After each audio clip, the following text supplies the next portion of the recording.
Salam inklusi, salam bineka, bineka itu Indonesia. Sekali lagi izinkan saya memperkenalkan diri, saya Lia Marpaung, selaku penasehat untuk kesetaraan gender, inklusi disabilitas, dan sosial inklusi di Australia Award in Indonesia. Merupakan satu kehormatan bagi saya untuk menyambut Anda semua dalam acara siang hari ini yang dilakukan secara streaming langsung dari lantai 46 kantor Australia Award in Indonesia. Saya ingin memulai sedikit dengan share tentang Australian GETSI Alumni Network, sebuah inisiasi yang telah diwacanakan sejak tahun 2022, tetapi baru bisa kami luncurkan di tahun 2024, tepatnya di bulan November tahun yang lalu, dengan dukungan dari Australia Award in Indonesia. Awalnya, ide untuk melahirkan jaringan ini karena adanya rasa gundah dan juga adanya rasa kesepian. Waktu itu dari saya sendiri sebagai praktisi GETSI yang saya merasa tidak cukup punya banyak peer pada saat itu. Namun ternyata sejak diluncurkan, banyak sekali diminati bukan hanya oleh para alumni Australia, tetapi juga pemerhati di jaringan di luar alumni Australia. Saat ini, anggota dari GETSI alumni sudah terdaftar ada 598 anggota, dan mereka berasal dari berbagai profesi dan keahlian, berada di berbagai kota di seluruh Indonesia, dan juga perwakilan dari beragam kelompok usia, termasuk juga ada teman-teman dari penyandang disabilitas. Adapun tujuan dari Australian GETSI Alumni Network ini jelas untuk satu, memberdayakan alumni agar dapat menjadi advokat GETSI di level personal maupun di level profesional. Dan yang kedua, untuk mendukung pembangunan di Indonesia agar lebih inklusif dengan memetakan keahlian alumni dan menghubungkannya dengan program-program yang relevan. Dan yang ketiga, untuk memperkuat diplomasi antara Indonesia dan Australia dengan menunjukkan cerita-cerita sukses dari alumni yang mendorong inklusi dan kesetaraan. Dan hari ini, saya dan teman-teman di Australia Award dan juga para steering committee dari Australian GETSI Alumni Network sangat senang sekali melihat network ini semakin aktif. Anggotanya terus bertambah, dari sebelumnya 50, sekarang ada hampir 600, dan kami juga terus berkolaborasi dengan berbagai mitra. Dengan pihak kementerian, seperti misalnya dengan Kemenko PMK, dengan Kementerian Pendidikan, dengan lembaga universitas seperti UIN Sunan Kalijaga dan UGM, dan organisasi masyarakat sipil seperti Perhimpunan Jiwa Sehat, Sigap, Alunjiva, Vidakama atau Forum Disabilitas Kabupaten Magelang, Bodies for Inclusions, dan hari ini dengan Indonesian Business Associations for Women Empowerment, L'Oreal Indonesia, dan The Asia Foundation. Dan setiap bulan kami juga rutin mengadakan berbagai diskusi, membicarakan secara gamblang dan terang benderang tentang berbagai hambatan yang dialami perempuan disabilitas psikososial atau mental dalam mengakses pendidikan tinggi. Juga mendiskusikan tentang bagaimana GETSI sebagai konsep dan cara pandang bisa dipahami secara luas dan diinternalisasi sehingga dapat berkontribusi untuk memajukan masyarakat Indonesia yang inklusif. Dan bulan lalu, kita memikirkan bersama bagaimana menata ulang makna kebebasan dan otonomi bagi penyandang disabilitas. Dan sampai sesi di siang hari ini yang akan spesifik menggali tema tentang kepemimpinan perempuan. Dan di bulan-bulan yang akan datang kita terus akan berdiskusi dan berkolaborasi, termasuk bulan depan kita akan mengadakan diskusi terkait GETSI dan climate change.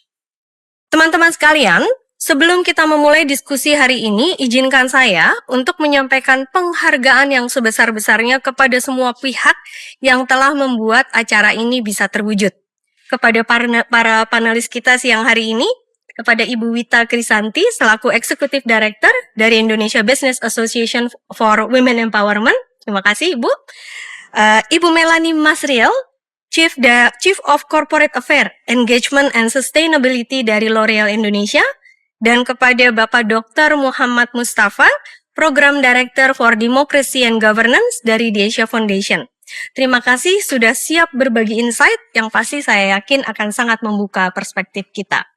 Dan kepada moderator kita, saya manggilnya Mbak nih ya, Mbak Ratna Krestiana yang juga adalah perwakilan dari Steering Committee dari Australian GETSI Alumni Network, Mbak Ratna ini bukan cuman akan memandu talk show kita siang ini, tetapi beliau juga telah berperan besar dalam mengembangkan konsep acara, menentukan tema, format, bahkan line up dari pembicara hari ini.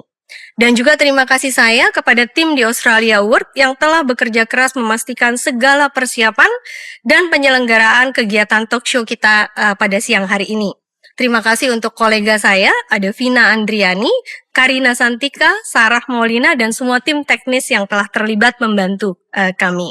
Dan tentu kepada teman-teman, rekan, dan anggota dari Australian Gatesy Alumni Network yang hadir secara daring dari berbagai kota di Indonesia. Acara ini untuk Anda.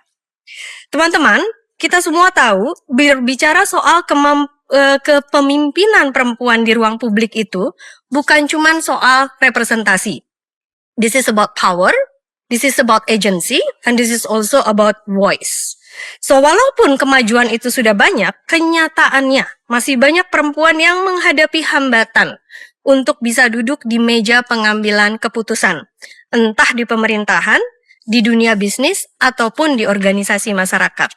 Dan kalau kita bicara soal perempuan, dari kelompok rentan dan kelompok marginal, perempuan disabilitas, perempuan masyarakat adat, atau mereka yang tinggal di daerah terpencil, tantangannya bisa berkali-kali lipat. Oleh sebab itu, diskusi-diskusi terbuka seperti acara talk show kita siang hari ini menjadi penting banget, penting sekali. Bukan hanya untuk ngobrol, tapi juga untuk memikirkan strategi konkret. Gimana caranya kita bisa bikin ruang publik yang benar-benar inklusif dan memungkinkan perempuan itu bisa mengambil peran. Nah, tema hari ini, Smashing the Glass Ceiling, Women Leadership in Public Space. Bersama-sama dengan para pembicara, kita akan membahas kenapa advokasi itu penting untuk mendorong kepemimpinan perempuan. Kita akan membicarakan tentang hambatan, baik yang kelihatan maupun yang tidak kelihatan, yang bikin perempuan susah tembus ke posisi strategis. Dan kita juga akan membahas tentang peran penting dari laki-laki sebagai ally, sebagai bagian dari solusi. Perjuangan untuk memperkuat kepemimpinan perempuan itu tidak bisa hanya dipikul oleh perempuan itu sendiri. Perlu ada pendekatan yang multigender, di mana laki-laki itu ikut terlibat, bukan sebagai pendukung pasif, tetapi sebagai ally yang aktif. Inklusivitas di ruang publik itu hanya bisa tercapai adil dan setara kalau semua pihak merasa punya andil. Dan itu artinya membuka ruang dialog yang saling menghargai antar gender. Saya berharap talk show dan diskusi kita nanti tidak hanya berbicara teori, tetapi harapannya kita semua bisa pulang dan mengikuti acara ini sampai akhir, mendapatkan ide-ide yang segar, energi yang baru, dan ideally komitmen untuk melakukan sesuatu sekecil apapun di lingkungan kita masing-masing. Karena setiap langkah kecil bisa jadi bagian dari satu perubahan yang besar. So teman-teman, jangan cuma jadi penonton acara hari ini, tetapi engage. Raise your hand, drop your thought di chat, atau share pengalaman pribadi yang relevan. So this is a safe space for everyone, dan semakin banyak perspektif yang kita dengar, semakin kaya diskusi kita. Selamat berdiskusi, dan semoga kita semua bisa bekerja bersama untuk memastikan acara ini bisa berjalan lancar dan bermanfaat bagi kita semua. Sekali lagi, terima kasih, salam inklusi, salam bineka, bineka itu Indonesia. Saya kembalikan dan saya serahkan ke Ibu Ratna. Terima kasih banyak Mbak Lia atas introduction-nya ya, yang sudah sangat jelas, sangat clear menjelaskan konteks dari kegiatan, latar belakang kegiatan kita. Terima kasih banyak ibu-ibu dan bapak-bapak dan rekan-rekan yang sudah hadir secara online di siang hari ini, meluangkan waktu untuk kita bisa berdiskusi dalam topik yang sangat penting ini. Pertama-tama terima kasih juga untuk Australian Awards Indonesia yang sudah memberikan wadah ya untuk kita bisa mendiskusikan terkait topik JETSI, memberikan wadah kita saling bertukar pikiran, bagi kita untuk memiliki bekal untuk kita bisa melakukan advokasi untuk beberapa topik yang untuk memberdayakan perempuan. Pertama, mengapa kita memilih judul ini ya, smashing gitu ya? Karena kalau banyak istilah breaking aja kayaknya nggak cukup harus di smash gitu, karena smash lebih kenceng. Harapannya dengan lebih kenceng, maka impactnya pun diharapkan akan lebih baik gitu. Terus kenapa glass ceiling? Karena kita kalau kaca itu kan kadang-kadang nggak terlihat ya. Kalau wall itu very clear gitu, tapi ketika kaca hambatannya ada atau enggak ya? Kayaknya gampang loncat ke ruang sebelah, tapi ternyata kita mentok karena itu glass ceiling gitu. Jadi itulah mengapa kita memilih topik ini. Jadi kita smash dulu nih. Swingnya juga harus sekencang mungkin gitu. Swingnya ancang-ancangnya kuat, kemudian kita smash, kemudian glass ceilingnya apa gitu ya. Jadi kita ingin mendiskusikan dan memetakan kira-kira untuk breaking smash the glass itu apa aja yang perlu kita lakukan. Nah, kita perlu lebih mengenal panelis kita siang ini. Terima kasih banyak atas kesediaannya untuk hadir dan berdiskusi. Mungkin yang pertama saya perkenalkan, nama saya Ratna. Saya praktisi pembangunan internasional yang sudah bekerja lebih dari 20 tahun. Apa yang akan kita diskusikan siang ini juga berangkat dari ketertarikan saya secara pribadi terhadap isu kiprah perempuan di ruang publik, terutama di dunia kerja sebagai bagian dari keseharian saya gitu ya. Karena saya banyak sekali menyaksikan dari diskusi-diskusi dengan teman sejawat, dengan mitra-mitra kerja, bahwa keraguan-raguan perempuan untuk berkiprah itu sangat tinggi, keraguan-raguannya gitu ya, potensinya sangat tinggi, tapi juga kayak aduh mbak kayaknya saya nggak siap, kayaknya saya nggak mampu, aduh mbak yang lain dulu gitu ya. Jadi hambatannya dari situ, atau bisa jadi hambatan secara sistem gitu ya dari organisasinya, atau hambatan dari yang tidak terlihat gitu ya. Jadi itulah mengapa saya mengusulkan untuk pihak Australian Awards untuk mengangkat topik ini. Jadi berangkat dari ketertarikan saya secara pribadi, dari kiprah saya bekerja, saya ibu dengan 3 orang anak remaja yang saya sangat menyadari keseharian yang harus saya lalui sampai saya bisa berada di kantor jam 9 pagi. Penuh perjuangan gitu ya, merayu dari mulai bangun tidur sampai mereka berseragam dan nyampe pintu gerbang sekolah gitu. Ketika saya berada di kantor itu justru me time saya dari gitu ya. Jadi sebegitu kita memiliki apa istilahnya, saya tidak mengatakan itu beban, tapi peran-peran yang sangat beragam gitu ya untuk kita bisa berkiprah secara efektif di dunia kerja. Nah, kalau dari situ saya minta Mbak Wita gitu ya untuk memperkenalkan Mbak Wita sedikit tentang IBCW, kemudian juga kenapa topik ini penting dan kenapa termotivasi gitu Mbak Wita. Kalau saya tadi terus motivasi, pokoknya harus smash, pokoknya harus bisa mendiskusikan, harus bisa membuka ruang, harus bisa menjadi inspirasi untuk mengadvokasi gitu. Itu motivasi saya secara pribadi. Dari Mbak Wita saya persilahkan. Baik, terima kasih Mbak Ratna. Selamat siang teman-teman semua Australian Alumni, Australian Awards alumni. Nama saya Wita Krisanti, saya Executive Director Indonesia Business Coalition for Women Empowerment atau IBCW, biar nggak kepanjangan. IBCW ini berdiri tahun 2016, didirikan oleh koalisi 8 perusahaan besar di Indonesia yang tujuannya ingin menciptakan tempat kerja yang aman dan inklusif di Indonesia. Nah, latar belakangnya itu lebih kepada selama 20 tahun lebih ya terakhir partisipasi angkatan kerja perempuan di sektor ekonomi itu hanya 53-54%, dan itu selama 20 tahun lebih gak bergerak. Sementara untuk laki-laki ada di 83-84%. Dan untuk yang perempuan itu sebagian besar ada di sektor informal gitu. Nah, bayangkan kalau 65% itu juga di sektor ekonomi formal yang lebih ada kepastian hukum, ada perlindungan, pengupahannya juga lebih jelas. Itu kontribusi ke PDB akan jauh lebih besar, dan kita tahu biasanya kalau perempuan penghasilannya tinggi itu bukan hanya untuk dirinya sendiri tetapi akan jatuh ke keluarga. Jadi isu-isu terkait dengan kesejahteraan keluarga, pendidikan itu kemungkinan besar bisa dikurangi permasalahannya kalau perempuan lebih aktif secara ekonomi. Nah, itu dari sisi IBCW-nya. Dari sisi personal mungkin kurang lebih sama dengan Mbak Ratna ya. Jadi saya rasa perempuan-perempuan itu punya personal stories yang kemudian dibawa sampai pada pilihan-pilihan hidupnya. Kalau saya lebih ke beruntung punya keluarga dan juga keluarga kecil maupun keluarga besar ya yang sangat mendukung gitu. Tapi tetap ada glass ceiling itu tadi.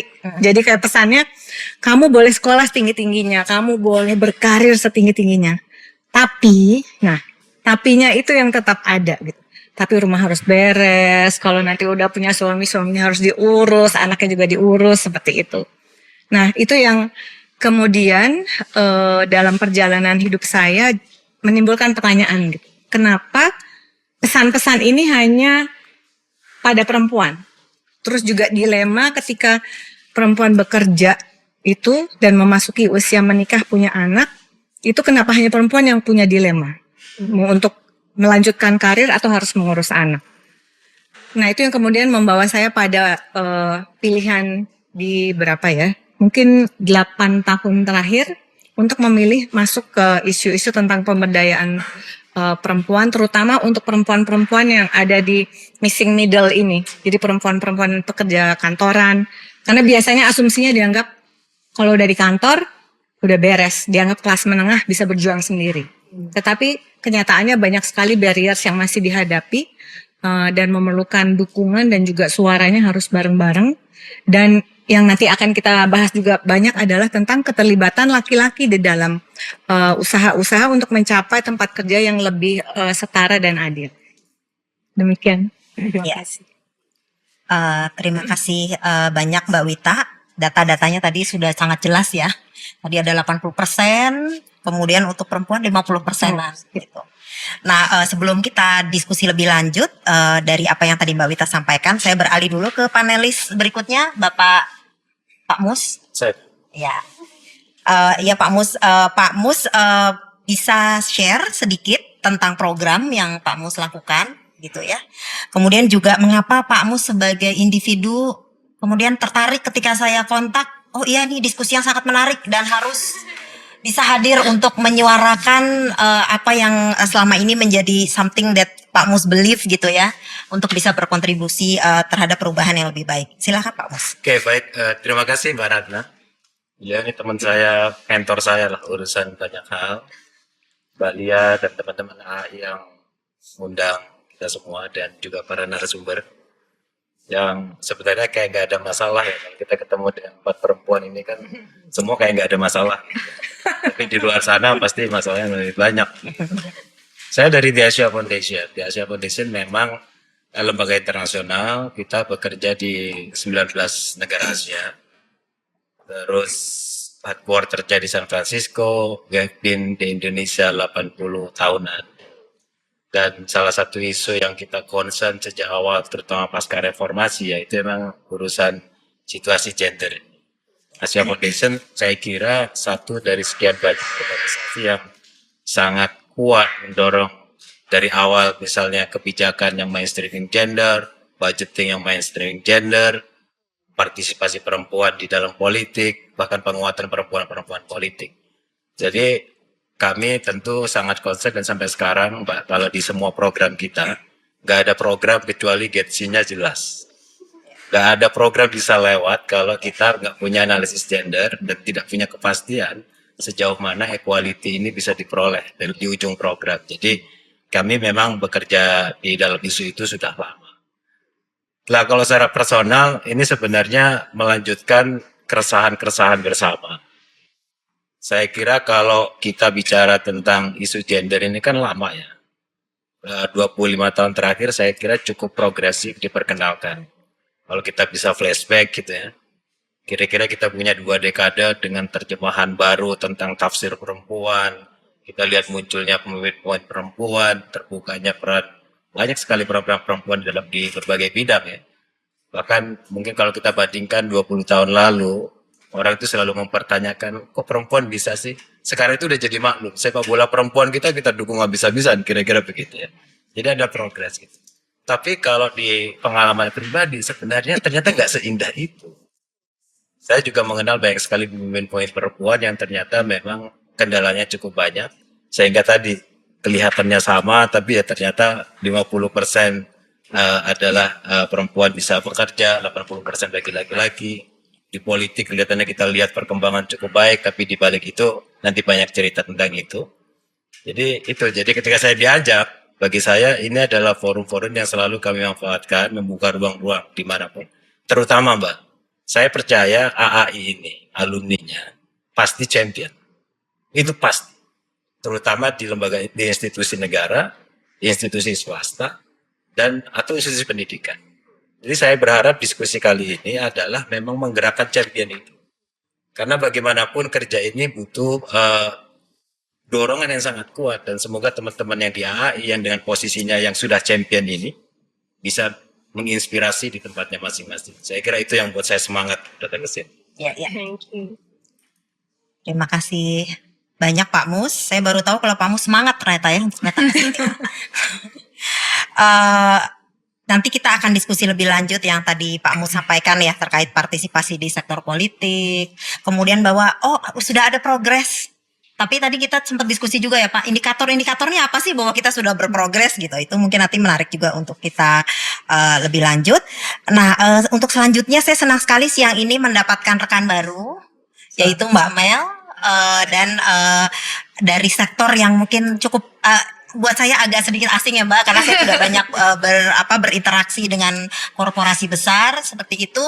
Tapi tadi dari diskusi kita jam makan siang banyak sekali program-program inovatif ya, ruang-ruang yang sangat bisa untuk mendorong tadi smashingnya bisa lebih kuat gitu. Nah silakan Mbak Mel untuk memperkenalkan diri sebagai contoh dari leaders kita, inilah Mbak Mel ini ya praktisinya. Ya silakan Mbak Mel. Terima kasih banyak Mbak Ratna dan selamat sore rekan-rekan AAI semua. Terima kasih Mbak Lia dan rekan-rekan sudah mengundang kami dari L'Oreal. Saya mungkin sedikit menjelaskan sedikit tentang background saya gitu ya. Jadi sebelum di L'Oreal emang saya bekerja di L'Oreal itu paling lama, sudah 15 tahun lebih. Tapi sebelumnya saya juga bekerja di beberapa industri yang sangat berbeda-beda gitu. Pernah di konsultan, kemudian pernah di perusahaan FMCG, tobacco, pernah juga di bidang energi dan mining yang sangat maskulin gitu ya, sampai akhirnya ke L'Oreal gitu. Jadi perjalanan karir saya ini juga cukup memberikan banyak warna gitu ya, dan experience baik itu pribadi maupun juga dalam hal leadership gitu ya, untuk yang basically menjadikan saya seperti saat ini, kira-kira seperti itu.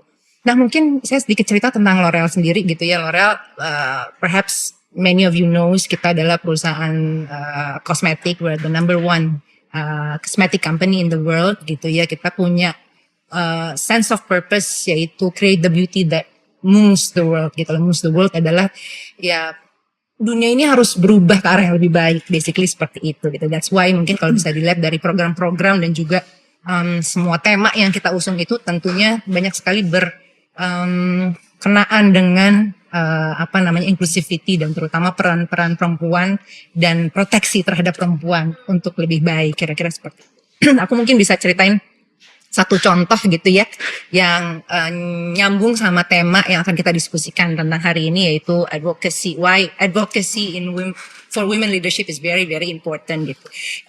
Salah satu program yang kita udah kerjasama lama sekali itu 25 tahun lebih dengan UNESCO adalah yang namanya program L'Oreal UNESCO for Women in Science, di mana kita mencoba untuk pushing the boundaries for women supaya punya kesetaraan dan juga partisipasi lebih baik lagi di dunia sains. Jadi di Indonesia sendiri program ini kita sudah sejak tahun 2004 ya, berarti 21 tahun kita memberikan awards. Kalau di sini ada AAI Awards bagi alumni Australians gitu kan. Kalau kita memberikan basically penghargaan dan juga pendanaan bagi rising female scientists, basically seperti itu. Because why?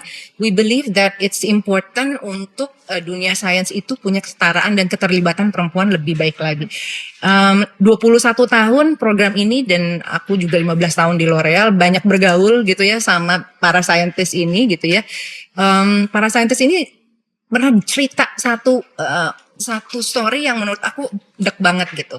Dimana mereka cerita bahwa, tahu nggak sih Mel, bahwa heart disease itu kan salah satu penyakit yang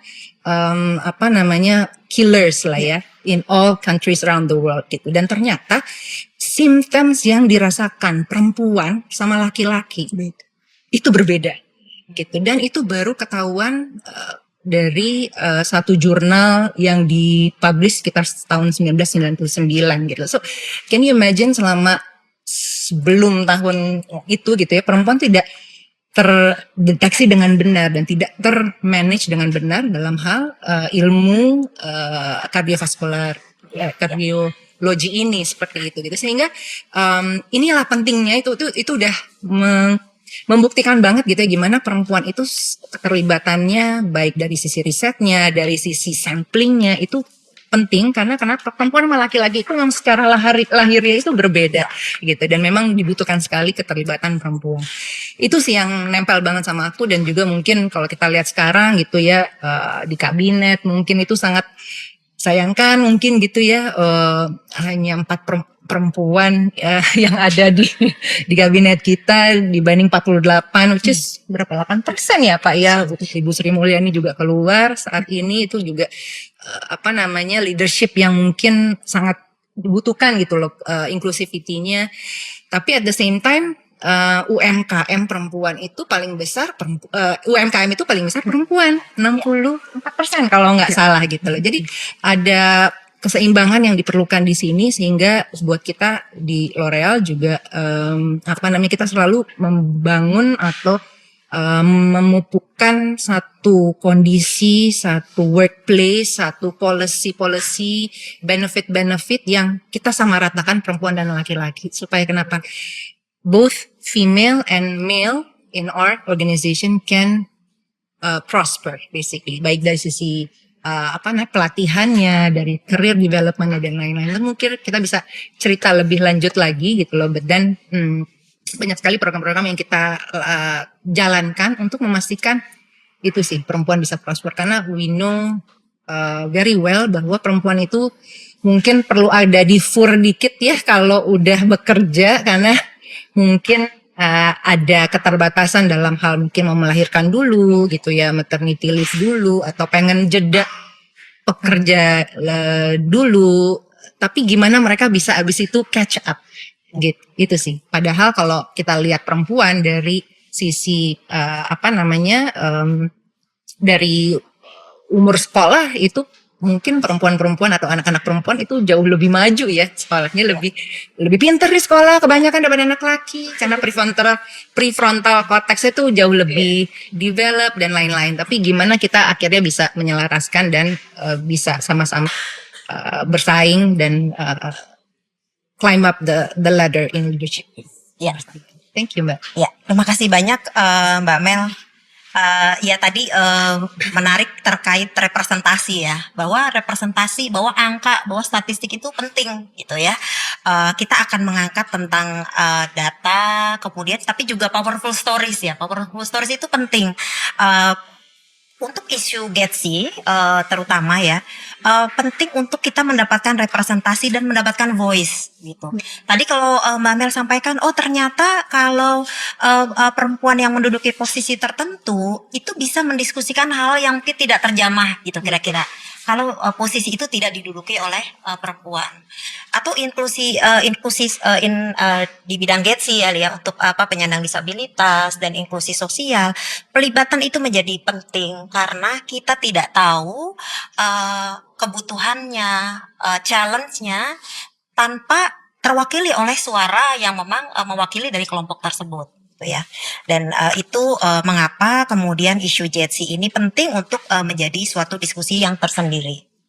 Oke, pertanyaan selanjutnya, ini sesi pertama, kita beranjak ke sesi pertama. Ini pertanyaan untuk saat ini dari saya sebagai moderator. Nanti kalau dari rekan-rekan ada yang bertanya secara online, akan kami coba akomodir dengan mempertimbangkan waktu. Kemudian juga kita akan membacakan pertanyaannya dan akan saya sampaikan ke panel. Nah, untuk pematik pertanyaannya, saya beranjak ke Mbak Wita dulu, gitu ya. Kita membicarakan di sesi satu ini tentang konteksnya seperti apa, tantangannya, hambatannya seperti apa. Nah, kalau dari kerja-kerja IBCW, Mbak Wita, untuk kepemimpinan perempuan, apa isu-isu yang signifikan gitu ya, atau data-data penting yang menunjukkan bahwa oh memang tantangannya itu memang masih sangat banyak gitu ya, hambatannya masih sangat banyak gitu ya. Bisa di-share ke kita Mbak Wita apa yang sudah IBCW identifikasi begitu ya dari sisi barriers itu untuk perempuan bisa berkiprah di ruang publik, berkiprah di kepemimpinan. Ya, silakan Mbak Wita. Baik, terima kasih Mbak Ratna. Kalau untuk barrier, saya kira belum across sector tuh kurang lebih sama ya. Ya. Meskipun mungkin nanti ada spesifik issues yang dialami per sektor. Tapi rata-rata yang masih menjadi barriers itu adalah nilai dan norma gender yang masih percaya bahwa tugas pengasuhan utama dalam keluarga itu adalah ada pada perempuan, ya. Sementara laki-laki adalah kepala keluarga, Ya. yang kemudian harus bisa menafkahi keluarga. Lalu ada pekerjaan-pekerjaan yang lebih cocok untuk laki-laki, ada yang lebih cocok untuk perempuan, dan biasanya ini debatnya nih sangat sulit nih. Apalagi kalau di male dominated sector gitu kan dibilangnya Ya.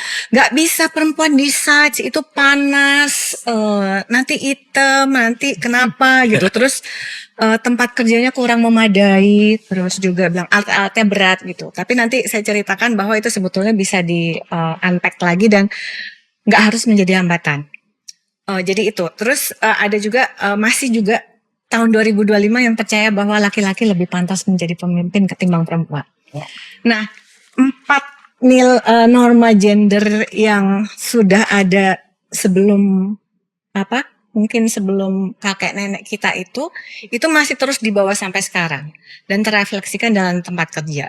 Misalnya di tempat kerja gitu, level manager sekalipun kalau misalnya ada meeting gitu, kemarin saya baru ketemu teman, dia cerita dia posisinya juga udah head gitu ya. Terus karena masih banyak di C-level dan manajer laki-laki, jadi kalau meeting kadang-kadang dia yang disuruh memastikan CEO-nya udah punya minum kayak gitu. Terus kalau giliran nulis, no tulis, semua mata memandang ke dia kayak gitu. Nah, itu adalah salah satu contoh bagaimana nilai norma yang kita dibesarkan dibawa ke tempat kerja. Sebetulnya itu yang paling utama dan turunannya itu banyak yang tadi saya sebutkan. Terus juga kayak leadership. Ada beberapa cerita juga yang misalnya tadi Mbak Ratna bilang kan, oh saya kayaknya nggak pantas deh, saya nggak cocok deh gitu ya untuk dikasih tanggung jawab yang lebih besar. Nah itu seringkali kita dikondisikan gitu bahwa anak perempuan tuh nggak boleh terlalu ambisius, nggak boleh terlihat harus upfront gitu kan.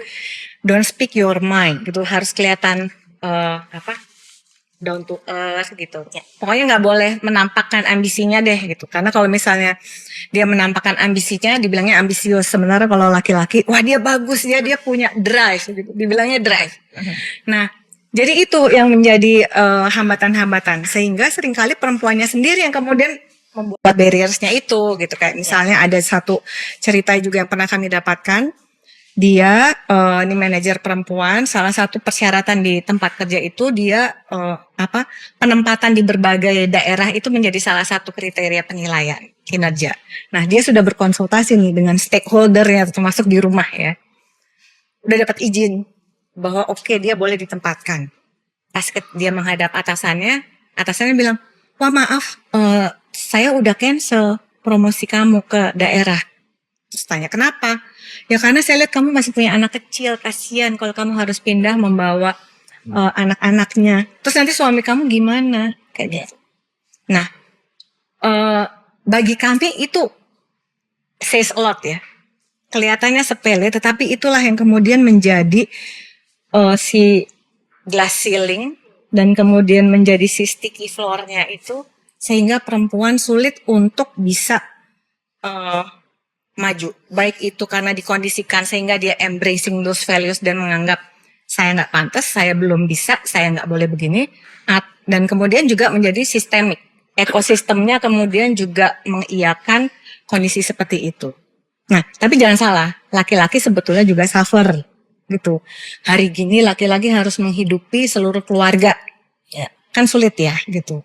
mau nggak mau harus berpartner, harus sama-sama bekerja mencari nafkah. Dan tanggungan domestiknya juga mesti bareng-bareng gitu. Nggak bisa hanya nyari duitnya bareng, domestiknya Enggak bareng. kita ada shift 2 nih. Biasanya kita bilangnya kalau perempuan ada shift 2, ada shift 3 begitu pulang dari kerja gitu. Nah, inilah kesadaran-kesadaran ini yang mungkin apa ya? Kok kayaknya waktu cerita eyang saya, cerita ibu saya masih ada, sekarang masih ada, tapi nggak apa-apa.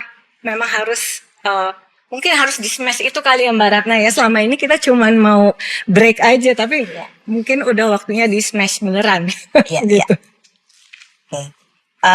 Terima kasih banyak Mbak Wita. Tadi storiesnya sangat menarik ya. Jadi saya juga baca di beberapa misalnya di literatur, kadang-kadang kisah-kisah keseharian gitu ya, Iya. bahwa ketika ada pertemuan kantor gitu ya, kemudian ketika butuh memesan kue, Betul. menyediakan minum, mencatat, itu sosok yang akan mendapatkan tugas itu biasanya perempuan, Iya. gitu ya. Kita kayak segen gitu kalau mau minta bapak-bapak yang ada di situ untuk melakukan tugas itu, Iya. gitu ya. Kemudian saya juga pernah mengalami dengan mitra pemerintah di suatu organisasi yang male dominated begitu. Jadi menyediakan ruang untuk pertemuan. Kemudian ada ibu ini posisinya cukup senior gitu ya, yang seharusnya memang duduk di situ, tapi secara otomatis dipersilakan untuk duduk di ruangan lain. Karena tidak secara personal bias gitu ya, tidak dilihat sebagai sosok yang pantas untuk duduk di ruangan ini dan duduk dalam pertemuan gitu ya. Jadi sebegitu kuatnya kita di alam bawah sadar kita langsung scanning gitu. Oh, kalau mau pesan kue, silakan nengoknya ke sini. Kalau yang mau duduk secara setara di ruang pertemuan yang sangat penting, sosoknya yang cocok kira-kira yang ini. Gitu ya. Nah, pertanyaan selanjutnya lebih ke Mbak Mel nih ya, sebagai pelaku, sebagai praktisi, sebagai yang bisa duduk di posisi leadership seperti itu. Walaupun definisi leadership itu sebetulnya banyak ya, konteksnya luas, tidak harus duduk di puncak teratas gitu. Tapi menurut saya secara pribadi percaya representasi penting, kemudian posisi penting. Kenapa? Karena semakin tinggi peran dan tanggung jawab kita, semakin juga kita bisa merubah. Ya, tadi kita pengen perubahan arah lebih baik. Kalau kita ada di posisi yang kemudian mentok tadi glass ceiling, kita tidak bisa memberikan ide-ide cemerlang atau ide-ide baru, kita mentok. Nah, berarti akan ada di situ-situ saja diskusinya ya. Tidak akan ada dobrakan yang kemudian cukup kuat kemudian memberikan perubahan gitu. Nah, kalau dari Mbak Mel bisa sharing hambatan-hambatan gitu ya yang pernah Mbak Mel lalui gitu ya, tadi dari udah beberapa industri, ada juga yang male dominated, kemudian akhirnya belum menjadi akhir tapi bisa menduduki posisi yang strategis dan influential gitu ya, bisa mendorong kultur organisasi dengan otoritas yang lebih kuat gitu. Nah, bisa sharing Mbak sebetulnya perjalanan Mbak Mel gitu ya di dunia kerja gitu. Kemudian kan dengan beban ganda juga di domestik gitu ya. Kalau saya membesarkan 3 orang anak gitu, saya yakin semua orang punya cerita ya, dengan berbagai cerita yang kemudian bisa membawa kita, aha momen saya adalah ini. Kemudian saya merasa saya bisa sharing cerita ini karena penting untuk bisa menginspirasi gitu ya, untuk rekan-rekan yang hadir di siang dan sore hari ini. Silakan Mbak Mel. Oke, apa ya? Mungkin saya jelaskan bahwa saya pernah bekerja di satu perusahaan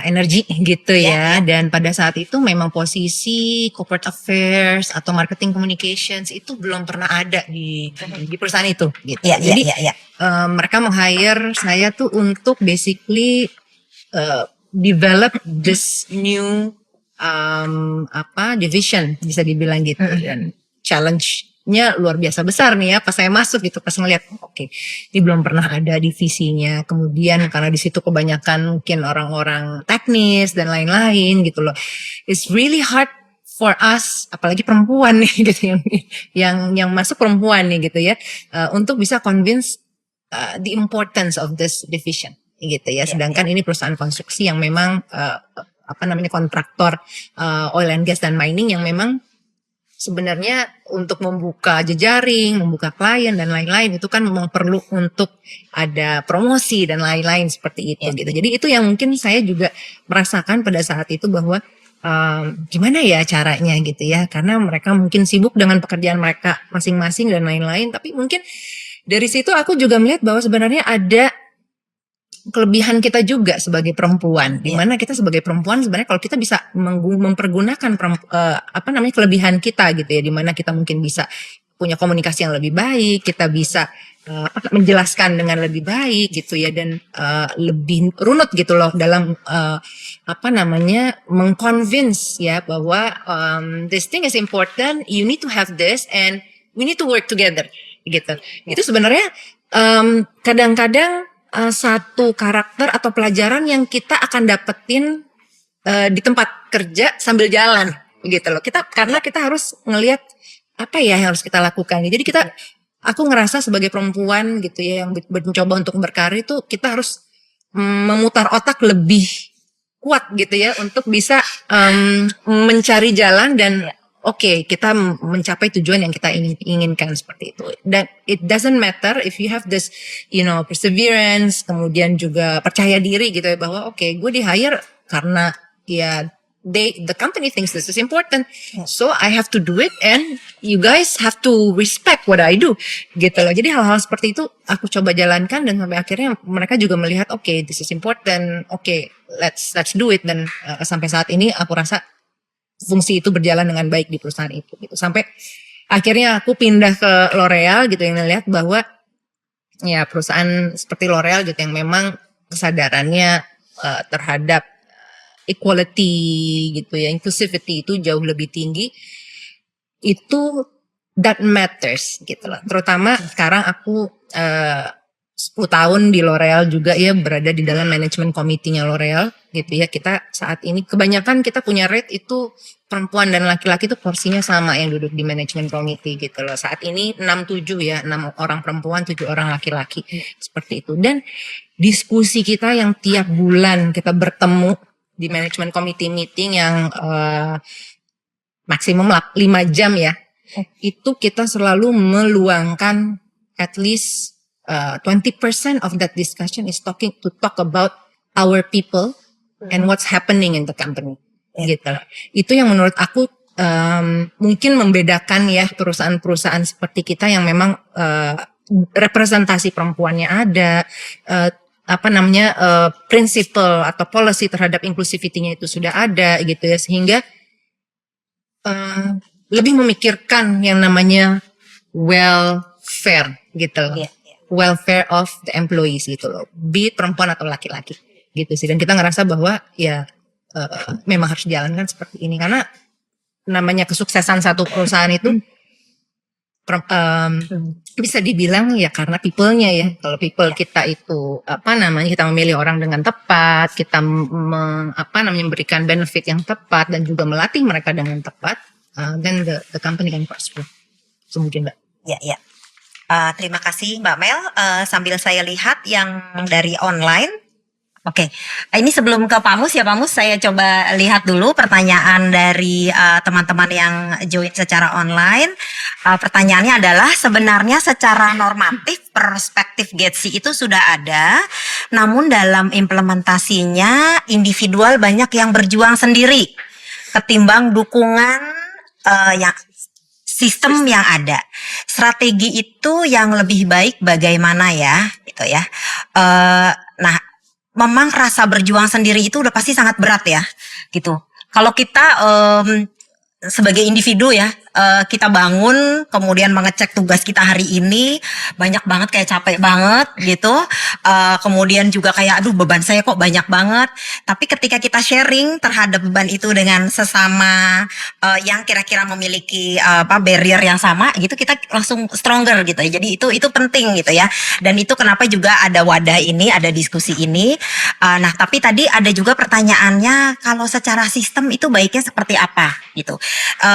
Mbak Mel tadi menyampaikan terkait ada manajemen committee gitu ya yang kemudian mendiskusikan tentang welfare of employee gitu. Nah, saya paham bahwa IBCW juga banyak melakukan advokasi untuk mendukung sistem-sistem di organisasi gitu. Nah, Mbak Wita mungkin untuk menjawab ini gitu ya, untuk membuat perempuan ini kita tidak merasa berjuang sendiri, kita merasakan memiliki wadah, kemudian kita didengarkan gitu ya, bahwa kita memiliki kesempatan. Kemudian kira-kira sistem apa yang bisa diintroduce gitu ya oleh suatu organisasi untuk kemudian mengadopsi ini gitu. Ya, oke. Ini multi-million dollar question nih. Aduh. Karena memang selama ini upaya-upayanya itu lebih banyak fix the women, not the system. Gitu. Oke, ya, ya, ya. Jadi apa-apa yang di pelatihan gitu ya, kayak Ya. supaya perempuan lebih pede. Oke, memang ada yang nggak pede gitu. Tetapi kalau misalnya kami di IBC suka bilangnya, kalau yang dioprak-oprak perempuannya terus tapi ekosistemnya nggak berubah gitu, ya. mau sampai pensiun juga dia nggak akan mengalami kemajuan yang signifikan gitu. Ya. Jadi memang yang sangat penting itu ada komitmen dari paling atas dulu ya gitu. Jadi leadership komitmen itu sangat penting karena kalau kayak di perusahaan pasti di bawahnya akan langsung ngikut gitu. Begitu di atas ada komitmen. Nah, itu juga sejalan dengan temuan kami di diagnostiknya IBCW yang disebut Gender Equality Assessment Results dan Strategi.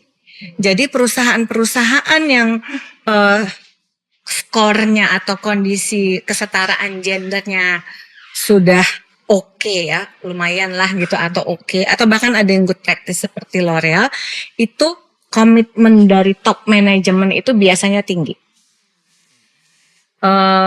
Dan komitmen tinggi itu bukan sekedar diwacana aja ya, tapi kemudian juga terukur. Ada KPI terkait dengan target-target yang terkait diversity, equity, inclusion atau GETSI ini, mulai dari atas sampai bawah, dimonitor secara reguler dan kemudian juga dilaporkan secara transparan. Achievementnya sudah di mana, progresnya bagaimana, challenge-nya apa, dan kemudian apa yang bisa dilakukan secara berbeda sehingga ada perbaikan-perbaikan. Dari situ kemudian biasanya ngikut sendiri ya, dan di bawah tim-timnya. Yang juga perlu dipahami, ini bukan tanggung jawab HR aja, gitu. Tetapi tanggung jawab kolektif seluruh organisasi itu. Jadi ownership perlu ada di seluruh organisasi itu. Dan langkah berikutnya ada role modeling, ya, gitu. Jadi kayak ngomong tentang boleh flexible work loh, tapi atasannya nggak pernah menerapkan flexible work. Yang di bawah mana berani, ya kan? Untuk misalnya minta izin kayak gitu. Dan terakhir bagian dari role modeling itu adalah walk the talk. Jadi memang harus menjadi role modeling dan dijalankan, terutama dari atas dulu, sehingga kemudian di bawahnya melihat, oh atasan saya sungguh-sungguh percaya dan menjalankan itu. Terima kasih Mbak Wita. Jadi penting untuk punya framework gitu ya, penting untuk punya sistem. Nah, kita beranjak sekarang ke Pak Mus. Ini mungkin ranah kerja yang agak berbeda ya. Pak Mus banyak bekerja di isu demokrasi, partisipasi publik gitu ya, keterlibatan perempuan dalam politik gitu. Pak Mus bisa share gitu ya. Tadi kalau Pak Mus bilang dalam program itu kita pokoknya harus ada unsur terkait JC-nya gitu. Itu sangat penting gitu. Nah, berarti kan frameworknya juga ada gitu ya Pak Mus biasanya. Nah, Pak Mus bisa share terkait pendekatan-pendekatan framework-framework yang ada untuk bisa meningkatkan partisipasi perempuan di ruang publik gitu ya, atau di ruang politik. Itu silakan Pak Mus. Oke, baik. Udah makin kesini makin berat ya. Iya. Saya sebenarnya tertarik dengan selalu saja pertanyaan apakah perempuan bisa berpartisipasi dan sebagainya, siapa yang perlu di capacity building, bagaimana caranya perempuan bisa dapat manfaat dari suatu kegiatan begitu ya. Itu selalu itu memang orientasinya ke perempuan. Padahal kalau dalam basic analisis gender itu ada namanya akses, partisipasi, manfaat, kontrol, dan manfaat. Kira-kira begitu. Kita itu sering sekali justru sibuknya itu di manfaat. Sibuknya itu di kontrol. Sibuknya di partisipasi. Partisipasi perempuan ini kita gendut. Tapi sebenarnya menurut saya masalahnya di akses. Nah ini nanti terkait dengan sistem tadi. Sistem inilah yang kemudian membuat nggak usah deh minta dulu perempuan berpartisipasi akan keren kalau jadi pimpinan. Akses dulu deh, karena kita punya masalah. Nah beberapa contoh data kira-kira kalau kita misalnya gender, misalnya indeks pemberdayaan gender kita ya, yang menghitung leadership perempuan dan sebagainya, itu naik aja. Naik ya dikit-dikit tiap tahun. Partisipasi perempuan di DPR kita naik. Sekarang itu 21%, dari sebelumnya 19%. Ibu kepala daerah sekarang ada 109. Gubernur, wakil gubernur, bupati, itu sekitar 11% lah dari total para pejabat. Tapi selalu saja angkanya ya segitu. Bahkan nggak menendang critical mass angka 30%. Sementara afirmasinya, sistemnya, katanya kan harus 30%. Faktanya kan enggak. Jadi benar tadi, sebenarnya kalau secara normatif, aturan ada dan sebagainya. Tapi memang nggak cukup nendang untuk membuat bisa perempuannya cukup banyak. Saya kira, saya kemarin banyak diskusi ya dengan teman-teman. Kalau ada perempuan hari ini menjadi leadership di civic space, di ruang publik. Ya. Itu pasti struggle-nya lebih berat daripada laki-laki. Gak usahlah kita kasih misalnya kebijakan afirmatif. Kebijakannya equal aja enggak. Kira-kira gitu. Kebijakannya sendiri kan sudah memang meminggirkan. Sementara untuk kita bisa men-push cukup besar, itu tidak hanya equal, tapi afirmatif. Nah, kita itu ada di banyak kebijakan yang memang sejak awal itu memang sudah menghambat. Tadi pertanyaan kalau perempuan susah nggak sih di daerah dan sebagainya. Equalnya itu sudah diskon nih. Ya harusnya semua sama, udah diskon sendiri nih. Apalagi kalau kita nanti bilang model AI ya 30% harus perempuan, memastikan setiap bicara ada perempuannya, itu sama sekali masih jauh. Nah, jadi yang paling penting benar saya nyambung adalah soal akses ini. So far, Mbak, kalau kita lihat beberapa teman-teman yang jadi leadership, dan saya nggak tahu ya nanti pembicara dua ibu yang sukses ini bisa mengkonfirmasi juga ya. Jadi kira-kira seringkali bahkan ketika perempuan yang di leadership ini kan rata-rata banyak juga mendapat aksesnya itu karena paksaan kuota. Kuota itu entah kuota politik, kuota sertifikasi, kuota dianggap sebagai lembaga inklusif. Maksanya ke kuota. Itu satu. Jadi karena kuota 30% segitu-segitu aja. Jadi seringnya itu kalau di politik, wah ini udah lebih dari 30%, kayak saru gitu kalau lebih 30%. Atau kita ngapain perempuannya udah 30%, otaknya itu sampai 30%. Jadi ini tuh nggak cair otak. Yang kedua adalah kalau enggak, itu kadang-kadang adalah sifatnya itu pemilihannya itu modelnya tadi saya tuh mencatat ya. Lebih karena kebutuhan jangka pendek aja. Mengisi fungsi-fungsi yang dianggap di situ perempuan cocok. Termasuk kalau di dalam politik banyak artis perempuan dipilih itu vote getters. Atau kadang-kadang ada perempuan dipilih karena untuk meneruskan dinastinya. Kira-kira gitu. Jadi kadang-kadang memang dipilih karena itu ketimbang dari soal kapasitas. Nah, saya yakin juga masih banyak perempuan-perempuan yang lahir dari budaya inklusif. Dan saya kira ini yang penting sistem tadi. Kalau di Asia Foundation ini sangat keras. Yang namanya inklusif yang sistemik itu memang sejak dari awal. Sejak dari kita rekrut. Kita tuh kalau di perusahaan-perusahaan dan harusnya ini penting. Makanya banyak sekali yang mengadvokasi rekrutmen pejabat publik itu perspektif gendernya memang sejak awal. Pandangannya tentang kita kalau di Asia Foundation dari rekrutmen, track record mereka, kita juga ada policy misalnya zero tolerance terhadap violence, even verbal gitu ya, zero tolerance terhadap child abuse dan sebagainya. Kita pastikan dalam kehidupan sehari-hari, kalau di kami nggak ada namanya satu panel itu yang nggak ada laki-laki perempuan, menormalisasi kepemimpinan perempuan, dan itu memang dari kebudayaan. Nah ini yang saya kira tadi di awal saya penting. teman-teman, saya kira teman-teman yang sekarang di AI alumni, yang di tempat-tempat champion itu, ayo berebut posisi itu. Tapi lebih penting adalah harus segera mengakarkan di institusi masing-masing bagaimana sistem ini berjalan sejak di pikiran, sejak sebelum orang melangkah masuk ke institusi itu. Jadi memperbaiki persyaratan, memperbaiki kriteria siapa yang harus masuk, memperbaiki afirmasi ya. Kalau di AS itu dulu ada tuh, misalnya beasiswa apa gitu 30% minimal afirmasi. Walaupun faktanya kejadiannya bisa lebih 50%, tapi punya ceiling minimum. Itu penting. Dan kalau di kita ceiling maksimum ya otaknya. Kalau 30% kelebihan susah. Kalau di kita, kalau di AI kan minimum. Lebih alhamdulillah kira-kira gitu. Nah, ini yang saya kira penting dan sama di keluarga mau di kepemimpinan. Kalau lingkungannya udah inklusif itu baik. Tapi selama hanya dipaksa oleh batasan-batasan kuota atau pemanfaatan, kita terus aja, perempuan-perempuannya akan terus aja kelihatannya punya akses tapi sebenarnya tidak cukup. Gitu. Jadi akses ini menurut saya penting dan saya percaya one akses dibuka, partisipasi pasti bisa. Kalau sudah punya partisipasi pasti bisa kontrol, bisa manfaat. Jadi mungkin kita semua kalau mau bekerja pastikan dulu akses lebih baik secara sistem maupun secara budaya. Oke. Terima kasih Pak Mus. Saya cek dulu dari online apakah ada pertanyaan. Saya coba bacakan ya.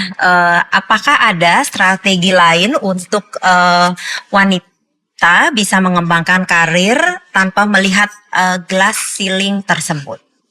Oke, jadi ini membicarakan lagi-lagi mengenai strategi gitu ya. Tadi kalau Mbak Wita introduce ada gears gitu ya Mbak ya, secara framework.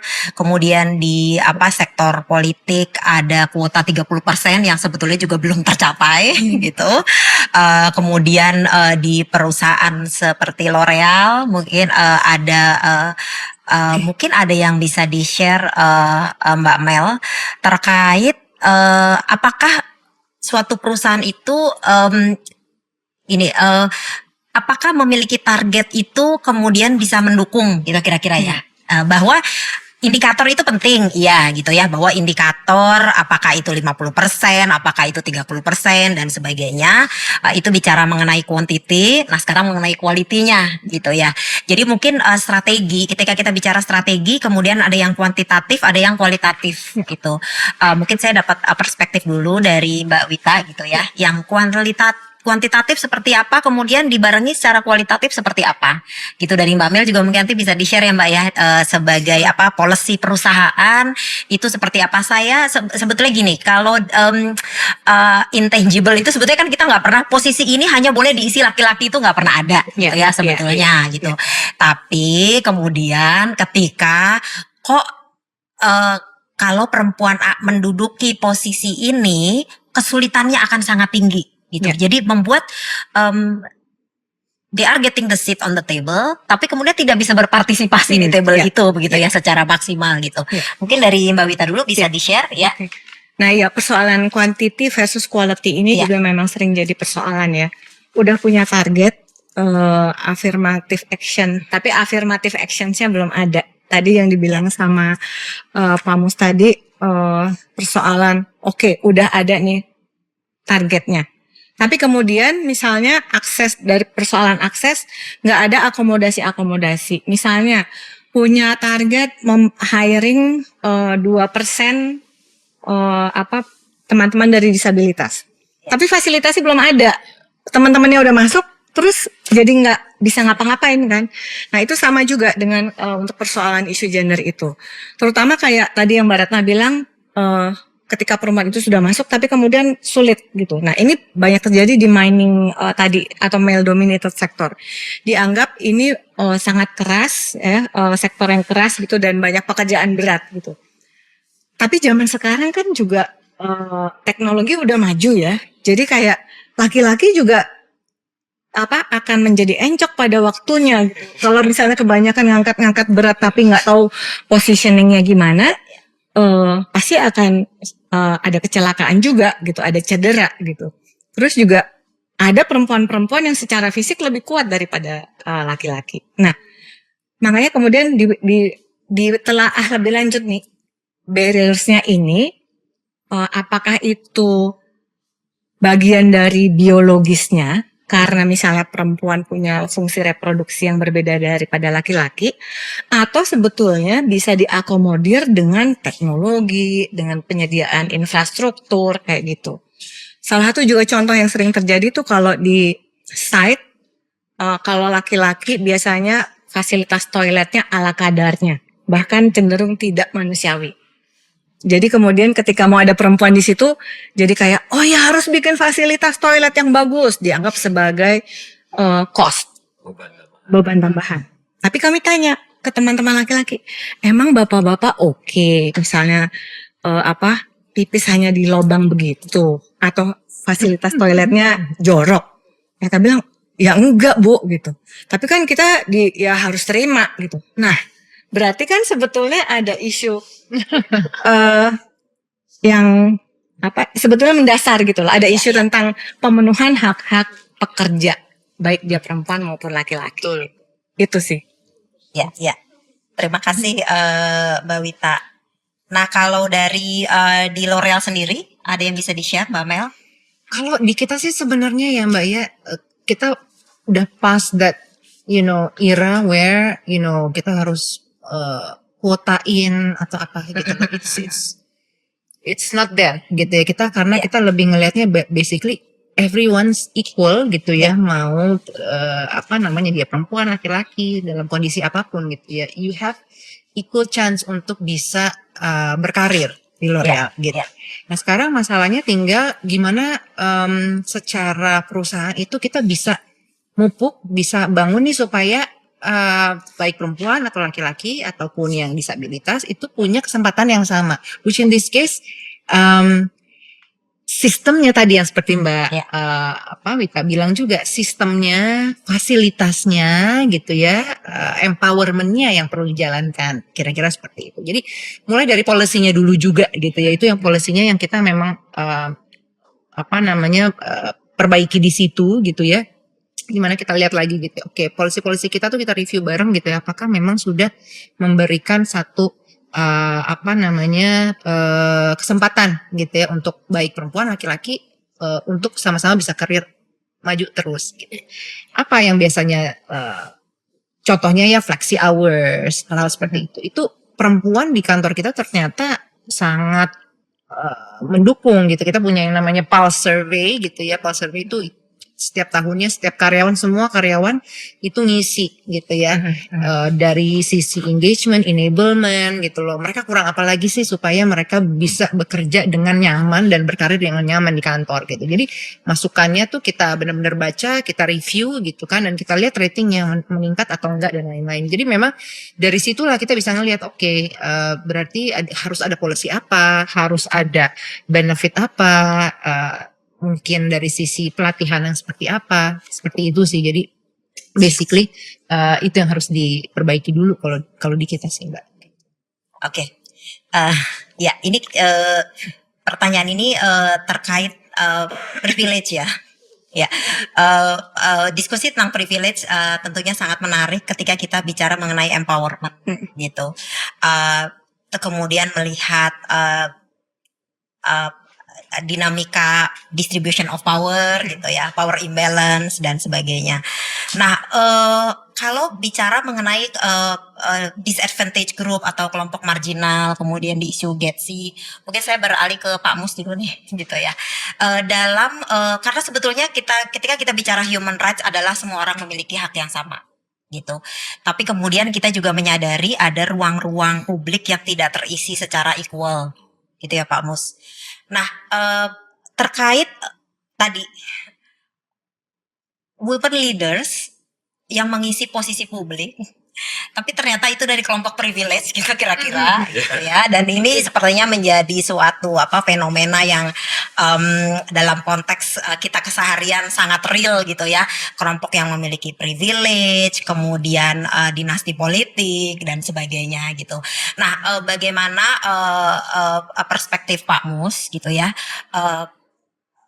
Sebetulnya tidak ada yang salah dari perempuan memiliki privilege mengisi posisi publik, kalau itu memang memberikan ruang untuk lebih berdampak, berkontribusi terhadap perubahan yang lebih baik dan sebagainya ya. Jadi kita tidak menyorot ke arah seperti itu, tapi bagaimana kemudian ruang-ruang ini sebetulnya equal. Tadi ngomongin akses ya, aksesnya itu memang terbuka buat semua.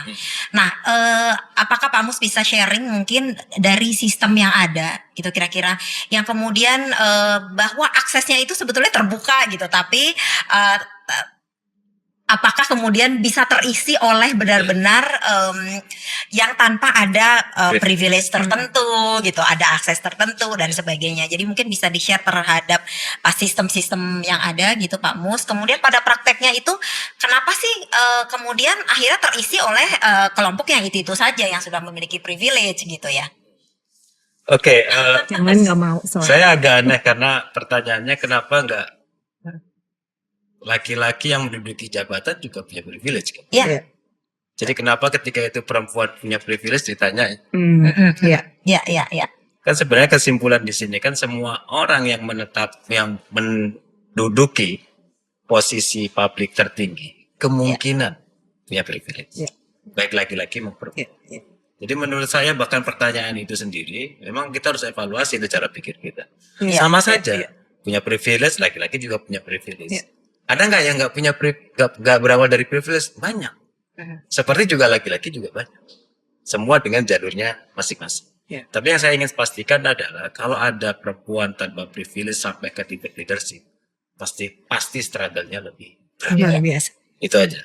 Pasti keluarganya ketika dia kecil tuh bukan keluarga mayoritas di Indonesia lah cara mendidiknya, kira-kira gitu. Jadi penting untuk bahwasannya kalau kita ngomongin leadership itu sama-sama struggle-nya, perempuan tetap akan lebih terbatas, sama-sama privilege. Ada nggak perempuan privilege yang non privilege? Banyak sekali. Dulu ada Mbak Eva Sudari. Iya. Ada banyak sekali sebenarnya teman-teman anggota DPR yang saya nggak hafal itu ya, yang memang berangkat dari bawah. Kita pernah melakukan misalnya pendidikan politik. Ya. Pendidikan politik untuk perempuan di tahun 99, di tahun 2009 untuk sampai di pemilu 2024. 2004, 2009 sampai menjelang 2014. Itu cukup banyak. Perempuan-perempuan yang kita latih dari community development, kita kenalkan, banyak sekali aktivis-aktivis perempuan itu bisa hadir. Banyak sekali kalau teman-teman tahu aktivis-aktivis perempuan di Komnas HAM, di Komnas Perempuan misalnya, itu semuanya rata-rata bukan kaum privilege, tapi mereka dari kinerjanya besar. Jadi itu sebenarnya cukup banyak.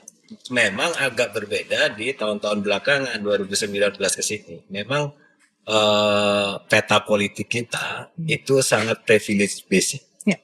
Banyak sekali baik perempuan, laki-laki dengan kapasitas luar biasa pada saat-saat awal pemilu. Di sekarang itu tergugurkan oleh uang, money politik dan sebagainya. Ini sekarang memang agak spesifik. Tapi balik lagi kendalanya adalah bahwa soal privilege itu laki-laki dan perempuan sama saja, nggak usah yang dipertanyakan itu yang perempuannya saja. Nah, saya sepakat. Apa sebenarnya yang kemudian di dalam bayangan saya, baik kuota maupun privilege maupun tadi itu pemanfaatan perempuan dalam konteks kebutuhan jangka pendek. Yang perlu kita bangun adalah gimana ketika dapat kesempatan ini segera untuk bisa membangun aliansi yang cukup mendorong kebutuhan perempuan. Nah ini sekarang banyak pertanyaan. Jadi sekarang itu kan teman-teman perempuan ini kan dihajar. Ngapain banyak perempuan kuantitatif doang? Substantifnya mana? Kira-kira gitu. Seperti diskusi kita kan, kualitasnya bagaimana? Bagi saya simpel aja, selama representasinya belum banyak, pasti itu ada kualitas yang buruk. Kalau kualitasnya bagus, pasti sudah equal angkanya. Baru kapan kita ngomong equal? Itu nanti deh, ini dulu deh. Ini berarti ada masalah di luar perempuan yang belum selesai dulu. Jangan balik lagi, jangan dulu tuntut dulu perempuan untuk pertanggungjawab substantifnya itu nanti dulu. Karena kenapa laki-laki nggak dijawab, nggak ditanya gitu ya? Kenapa perempuan ditanya? Itu balik lagi. Nah baru kemudian saya laki-laki. Jadi leadership perempuan penting memang untuk segera menunjukkan substansinya. Nah disinilah di dalam banyak program seperti kami membangun kaukus perempuan, teman-teman AI, mungkin teman-teman peserta yang di sini, banyak aktivis-aktivis perempuan di parlemen yang sedang membangun itu. Tapi balik lagi ayo kita dukung ini. jangan disebut dengan pertanyaan yang menurut saya kecepatan. Substansinya mana, kualitasnya mana. Fakta bahwa kuantitasnya belum terpenuhi sudah pasti ada masalah di luar kualitas mereka yang jadi persoalan. Jadi ayo kita selesaikan bareng-bareng gitu. Jangan dialihkan pembicaraan kepada perempuannya. Persis dengan perempuan privilege tadi. Ini persoalan umum. Jangan kemudian ketika tanggung jawabnya ke. Nah, kalau boleh, sorry aku Ya, tambahin silakan. sedikit Mbak Ratna. Ya. Ini yang disebut double bind dilemma ya buat perempuan. Jadi ketika dia masuk ke dalam posisi kepemimpinan, terus tidak bisa menunjukkan, katakanlah belum bisa ya, menunjukkan performa, langsung dihujat habis-habisan ya kan. Tapi ketika dia perform, terus pertanyaannya adalah, keluarganya baik-baik ya? Terus atau misalnya dia perform tapi kondisi keluarganya ada Keluarganya urus sesuatu. nggak gitu ya. Terus nanti kan, tuh kan dia ambisius sih gitu, ngurusin kerjaan aja gitu. Serba salah jadinya. Sementara ya itu tadi kan, kalau pemimpin laki-laki kayak Bebas aja. bebas. Laki-laki mah bebas gitu kan. Jadi kayak nggak ada si double bind itu. Dan juga sementara kalau perempuan juga, ini yang saya dapatkan dari teman-teman perempuan ya, seringkali harus merasa kerja ekstra keras untuk membuktikan bahwa dia bisa, dia kompeten. Gitu. Jadi ada yang misalnya bangun dari subuh udah mulai ngurusin rumah, ngurusin kerjaan kayak gitu. Pulang itu shift malam lagi ada gitu. Gitu. Tapi mungkin nambahin ini juga ya, pengalaman pribadi saya sebagai perempuan bekerja gitu ya. Yang menurut saya tuh paling membantu itu adalah sebenarnya punya support system atau pasangan yang memang mau bagi-bagi. Kalau enggak itu susah banget gitu. Jadi emang nih mungkin teman-teman para alumni di sini yang mungkin belum menikah atau apa gitu, cara memilih pasangan yang betul-betul gitu Penting ya, bisa penting banget ya Pak gitu loh, penting banget untuk memang mau bagi-bagi. Karena kenapa? Oke, kita sama-sama kerja, kita sama-sama pengen punya aktualisasi, sama-sama pengen berkontribusi pada keuangan keluarga gitu. Tapi yuk sama-sama dong, kalau kadang kamu yang nganter anak tapi gantian juga gitu. Itu buat saya sangat ngambil rapot misalnya contohnya gitu. Itu buat saya tuh sangat berarti gitu ya. Karena pekerjaan seperti saya gitu yang memang kerjaannya kantoran gitu ya, nggak selamanya saya akan bisa ngurusin anak gitu. Tapi kalau punya suami atau punya pasangan atau kita bangun support system yang bisa membantu kita itu, mau dari keluarga kah atau sekedar punya neni yang Bisa diandalkan. itu luar biasa, sangat membantu. Itu yang saya sampaikan juga buat anak saya yang perempuan nih udah mulai gede gitu ya. Kamu kalau mau berkarir itu cari pasangan jangan sampai salah, karena itu kayak keputusan hidup yang berat, luar biasa penting implikasinya. Dan cari pasangan yang tepat. Dan jangan lupa juga para orang tua mendidik anak laki-lakinya juga supaya sama, bisa jadi laki-laki yang mau share gitu. share. Bahwa sebenarnya kan kayak urusan-urusan domestik itu kan sebetulnya life skills ya, bukan hanya tanggung jawab gender tertentu. Nggak ada Gojek di luar negeri gitu. Kalau misalnya yang cowok-cowok nggak bisa, anak-anak laki ini nggak bisa masak, kan nggak mungkin juga jajan terus gitu, apalagi uang saku terbatas kayak gitu kan gitu. Jadi ini sebetulnya persoalan bagaimana mengelola hidup ini bareng-bareng. Ya, oke, kita sudah lebih waktu sedikit untuk sesi ini. Kita akan break supaya teman-teman ada waktu yang mau ke toilet, yang mau minum dan sebagainya. Jadi setelah ini kita break. Untuk sesi pertama tadi kita sudah mendiskusikan terkait konteks ya, kemudian tantangan-tantangan yang kita hadapi, kemudian tadi framework yang bermanfaat gitu untuk mengatasi barrier. Kemudian apakah kualitas dan kuantitas itu seperti apa gitu ya, bagaimana treatment untuk memperbaiki kuantitas dan bagaimana treatment untuk memperbaiki kualitas. Terima kasih banyak tadi atas sharing-sharingnya. Nah sekarang kita akan break dulu selama hanya 5 menit breaknya gitu, nanti kita kembali lagi berdiskusi di 15.20 ya.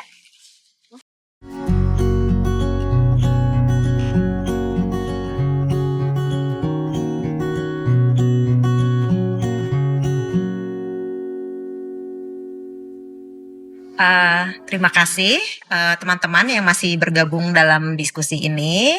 Selamat datang kembali di sesi kedua dalam talk show Jaringan Alumni GETSI Menembus Batas Gender, Kepemimpinan Perempuan di Ruang Publik. Semoga sudah tadi sempat break ya dan refresh dan siap lagi kita melanjutkan sesi ini di panel diskusi sesi kedua.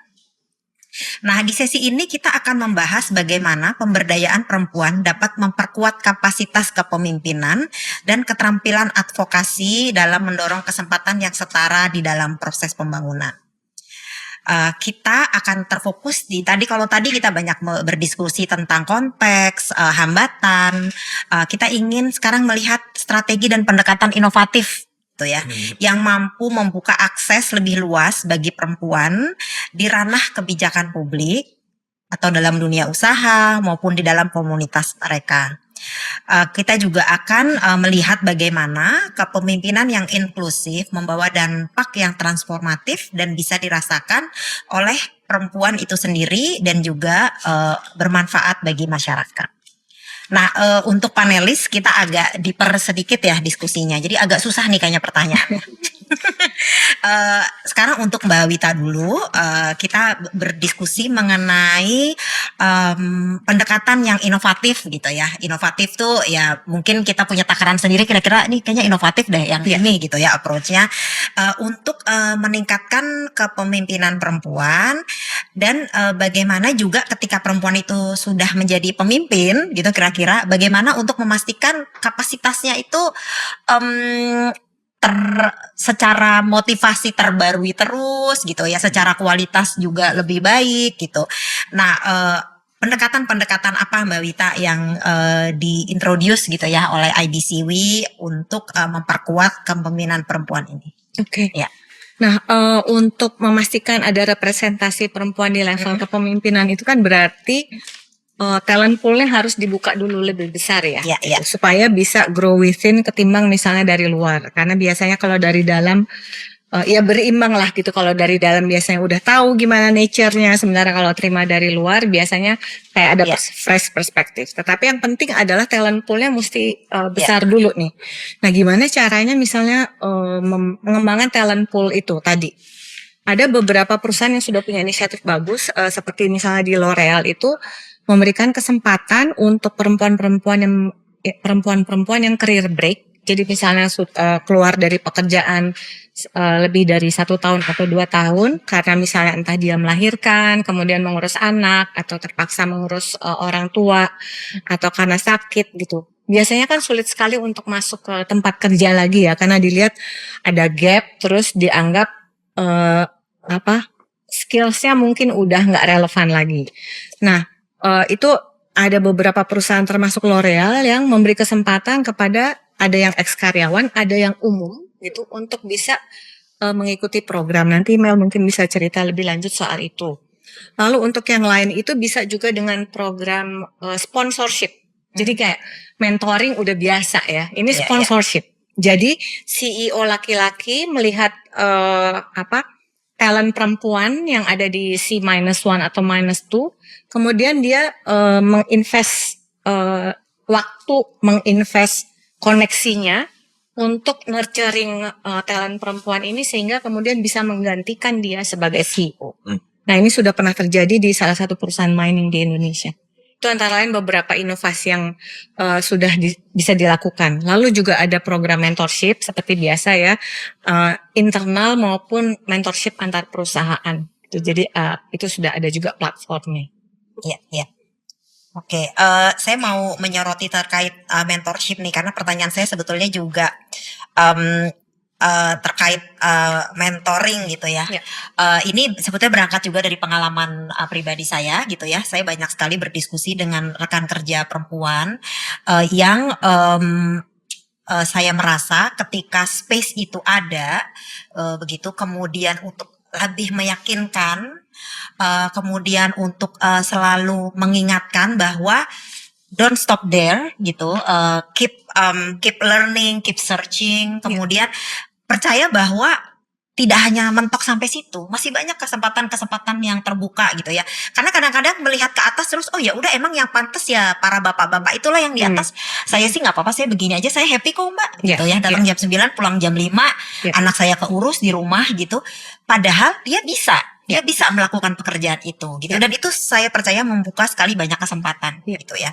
Nah kalau dari perspektif Mbak Mel gitu ya, di perjalanan Mbak Mel sampai saat ini, mentorship yang menurut Mbak Mel signifikan gitu ya untuk tadi ya talent poolnya ada gitu. Kemudian mentorship yang seperti apa, kalau sponsorship udah beyond lagi gitu ya, Mbak Wita gitu. Kalau terkait mentorship yang workable gitu untuk dunia kerja.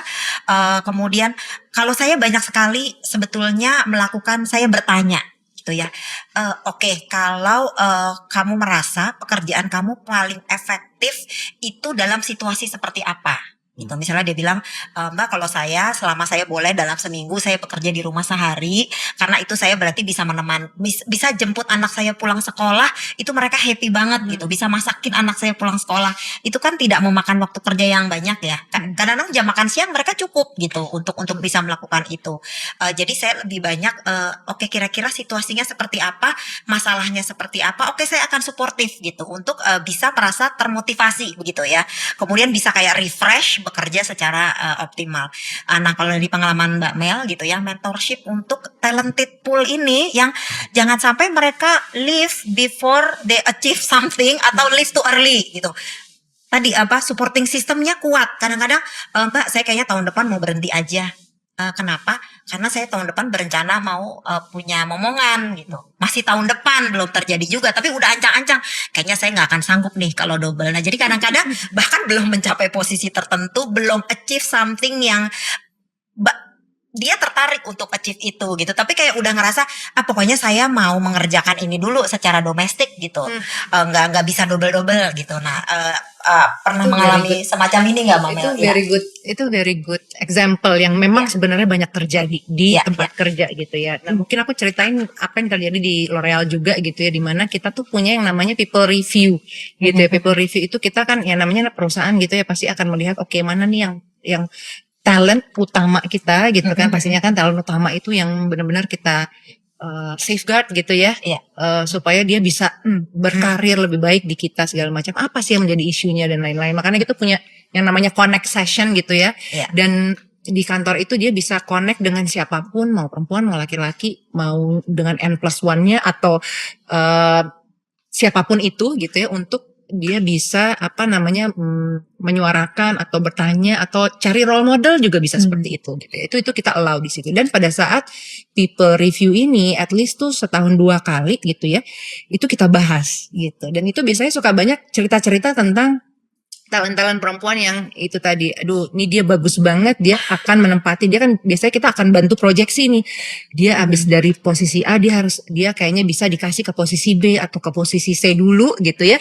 Apa yang dia harus harus dia lengkapi gitu ya untuk bisa mendapatkan posisi itu kita bantu gitu. Kita lihat oke, dia maunya apa, aspirasinya apa, kita lihat itu. Oke, aspirasinya dia ke C, tapi dia harus lewat B dulu nih. Gimana caranya? Contoh gitu ya. Yang tadi seperti Mbak bilang, kita ada beberapa ngomong, ini dia bagus banget gitu ya. Si talent ini bagus banget, tapi dia kayaknya dia tahun depan dia mau lebih nyantai dulu.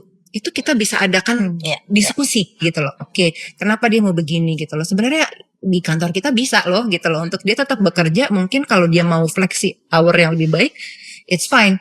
Bahkan sebenarnya kalau di kantor kita kan flexi hour-nya tuh udah cukup lengkap ya, bisa dibilang seminggu aja kita masih mengallow 2 kali work from home, even setelah COVID pandemi gitu ya. Kemudian jam kerja pun gitu ya, kalau dia mau masuk jam 8 atau even jam 7, kalau dia jam 4 mau cabut itu bisa gitu. Yang penting your KPI is met gitu. Jadi hal-hal seperti itu tuh kita allow mereka.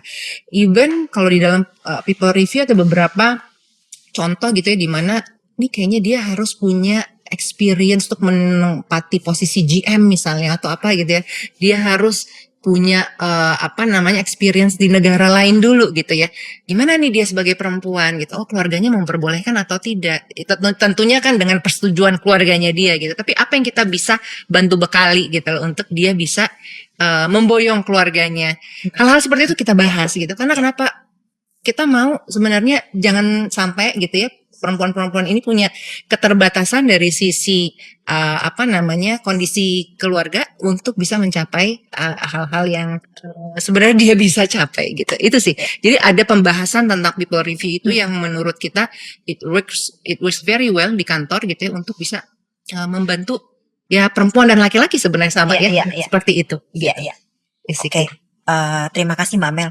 Mungkin saya juga nanti bisa memberi kesempatan teman-teman yang ingin bertanya secara langsung gitu ya, di luar melalui teks. Silahkan bisa siap-siap nanti raise hand. Sambil saya mau bertanya dulu ke Pak Mus nih. Pertanyaannya terutama lebih ditujukan untuk membentuk supporting system, membentuk allies begitu. Tadi Mbak Wita menyebut tentang mentorship, sponsorship dari male CEO gitu kira-kira. Karena kemampuan kita untuk beradaptasi, untuk merespon perubahan-perubahan itu sangat penting untuk kita semacam analisa situasi gitu ya. Bahwa oh kalau saya mau mencapai A, mencapai B, sepertinya saya harus melakukan C nih gitu.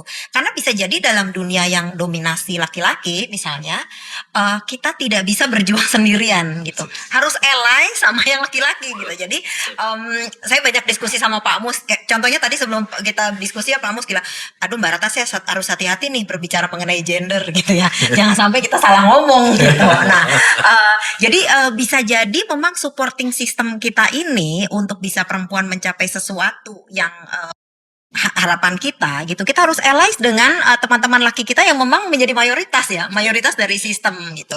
Nah mungkin Pak Mus bisa share gitu ya. Pertama Pak Mus, karena gini, ketika tadi Pak Mus menyampaikan saya ingin berada di dunia yang sebetulnya kita tidak perlu mendefinisikan ini masalah laki-laki atau masalah perempuan, ini masalah kita bersama. Saya ingin berada di dunia tanpa melihat oh ini female leader, ini male leader. Gak ada istilah male leader gitu ya. Tapi kemudian ada istilah female leader gitu. Tapi kan kita masih sangat jauh nih Pak Mus menuju sana. Masih jauh untuk melihat individu memiliki perspektif kayak Pak Mus yang laki-laki dan perempuan ini buat Pak Mus sama aja, nggak ada beda-bedanya gini. Akses semua sama, hak semua sama gitu. Nah pertama tentu dengan value individu Pak Mus gitu ya, bahwa semua orang adalah equal gitu. Tapi juga kita harus menyadari supporting system kita yang sekarang yang ada di sekitar itu masih male dominated.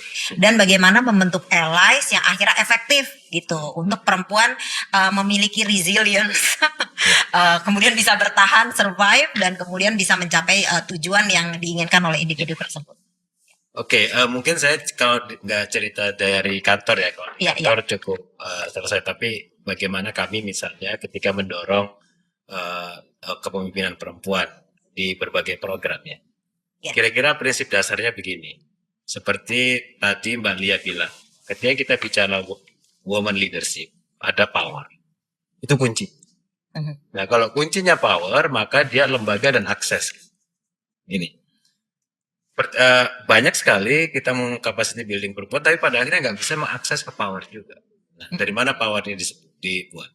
Dalam banyak kasus misalnya, ketika kami mendorong misalnya kesetaraan tafsir agama terhadap perempuan, ya harus ulama yang sangat terkenal yang ngomongin itu yang kita ajak. Kita punya Nazaruddin Umar, kita punya Gus Dur zaman dulu, kita punya Ustadz Husain yang kita pakai orang yang otoriter. Nah ini banyak di dalam misalnya mainstreaming gender di pemerintah misalnya. Kita memang bikin misalnya apa namanya POK ya. Di mana Dinas Pemberdayaan Perempuan sebagai sekretarisnya, ketuanya harus Bapeda. Yang memang laki-laki dan paling powerful. Dipaksa. Gitu. Sehingga itu membawa nilai. Gitu. Jadi yang pertama adalah memang harus dicari aliansi yang bukan hanya laki-laki yang otoriter. Pertama. Yang kedua adalah memang ada banyak gini, kadang-kadang kesalahan kita. Perempuan butuh dimengerti. Padahal orang bisa mengerti kalau perempuan juga mengerti aspek lain. Yang kita lakukan sekarang, kita banyak sekali. Dulu kita belajar banyak sekali pemberdayaan ke perempuan, menguatkan perempuan saja. gitu. Nah, yang sekarang kita lakukan misalnya adalah kita banyak nih organisasi komunitas perempuan. Kita ngelihatnya begini, mereka akan lebih sukses jika mereka dulu dia gaul dulu dengan organisasi-organisasi yang lain yang tokohnya atau isunya bukan perempuan. Isu keuangan, isu anggaran, isu korupsi. Kita itu kan selama ini berharap mereka mengerti kita. Setiap lo ngomong korupsi, ngerti dong perspektif perempuan. Ternyata itu susah bagi mereka. Tapi kalau kita paksa mereka masuk, kita ajak mereka masuk ke situ, lama-lama jadi alis tuh. Otomatis tuh bicara. Makanya kalau di dunia NGO itu clear tuh, karena memang pergeseran kelompok perempuan ke aktivitas-aktivitas itu kenceng ya, sehingga mereka kuat. Jadi berhenti untuk mengisolasi diri, tapi membawa perempuan ke isu ke kelompok-kelompok. Yang ketiga adalah memang kita harus dorong perempuan-perempuan di sektor yang biasanya didominasi oleh laki-laki. Ini beberapa kali kita banyak wow ya, ketika Menlu kita perempuan kita wow. Menteri Keuangan perempuan, dulu ada misalnya Ketua Satpol PP perempuan, wow. PU perempuan, atau misalnya Sekretaris Daerah perempuan, wow. Sesuatu yang memang biasa dikuasai oleh laki-laki. Bukan hanya untuk menunjukkan bahwa perempuan bisa di sektor-sektor yang besar, tapi di situ juga power. Posisi yang biasa di laki-laki itu the most powerful, kira-kira gitu. Jadi harus ke sana. Nah, disitulah mungkin berharap terhadap perempuan. Setelah kita dorong mereka ke posisi itu, kita bantu, jangan dihentikan dan balik lagi di posisinya barunya dengan segala resikonya dia sebagai perempuan. Jangan cepat untuk menjudge performance-nya. Kita itu sering selesai mendorong perempuan udah maju, tiba-tiba 100 hari ditunggu nih kebijakannya apa nih. Dia sendiri sedang mengurusi laki-laki di sekitarnya, belum beres gitu kan. Akhirnya menundukkan degradasi. Kasih kesempatan, kita harus sadar betul di sana dia berbeda gitu. Kesabaran ini yang kadang-kadang kita bagi civil society di kita semua kurang. Kasih kesempatan, bantu. Karena yakin di posisi baru dia itu, posisi yang biasa maldominated enggak gampang. Jadi sabar gitu, tunggu. Saya kira itu. Terima kasih Pak Mus. Mungkin sambil nunggu, silakan, tadi Mbak. saya mau nambahin soal yang male allies itu ya. Iya. Tadi Mbak Ratna kan sempat di awal bilang tentang lelaki turut serta. Nah makanya di IBCW itu meskipun kita namanya W dan E-nya tuh Women Empowerment, it's a given name, agak susah untuk merek diganti ya. Gitu. Tetapi kita sudah sampai pada kesadaran bahwa memang perlu pelibatan laki-laki dalam diskusi-diskusi ini. Gitu. Makanya IBCW punya inisiatif disebut lelaki turut serta. Di mana laki-laki di posisi C-2 atau -3 itu kumpul setiap 2 bulan sekali dan kemudian ada topik-topik yang didiskusikan dan itu semua laki-laki yang di dalam ruangan itu gitu karena kita pernah coba ada perempuan jadi diskusinya jadi normatif gitu. Nah ketika laki-laki semua yang ngumpul yang jatah waktunya 2 jam bisa molor jadi 2,5 jam bahkan sampai agak susah dibubarin gitu. Tapi itu berarti menunjukkan bahwa sebetulnya ya itu tadi norma gender yang buat laki-laki kayak harus kuat terus itu sebetulnya tuh juga damaging gitu karena mereka tidak pernah atau mungkin jarang sekali diberikan kesempatan untuk bisa mengekspresikan perasaannya, makanya ada hashtag laki-laki tidak bicara itu kan gitu. Tapi begitu dikasih ruangnya itu bisa keluar gitu challenge apa sih yang mereka hadapi kayak gitu dan juga kemudian pandangan mereka tentang tempat kerja yang setara seperti apa. Oke, terima kasih banyak Mbak Wita tadi mengingatkan tentang pelibatan laki-laki dan yang challenge yang laki-laki juga rasakan gitu ya, bahwa terbebani juga ketika misalnya di keluarga itu secara klasik melihat penghasilan itu yang lebih besar adalah penghasilan dari ayah misalnya. Kemudian ibu dilihat sebagai penghasilan tambahan atau ibu di rumah tapi kemudian beban ekonomi menjadi bebannya ayah gitu ya. Itu juga terjadi diskriminasi juga gitu di situ. Jadi kita harus berhati-hati. Ya silakan. Oke. Pertanyaan dari secara online, bentukan budaya yang sedemikian rupa membuat kemampuan dan mental perempuan sering terblok. Bagaimana cara agar perempuan di male dominated sector bisa keluar dari mental skill block?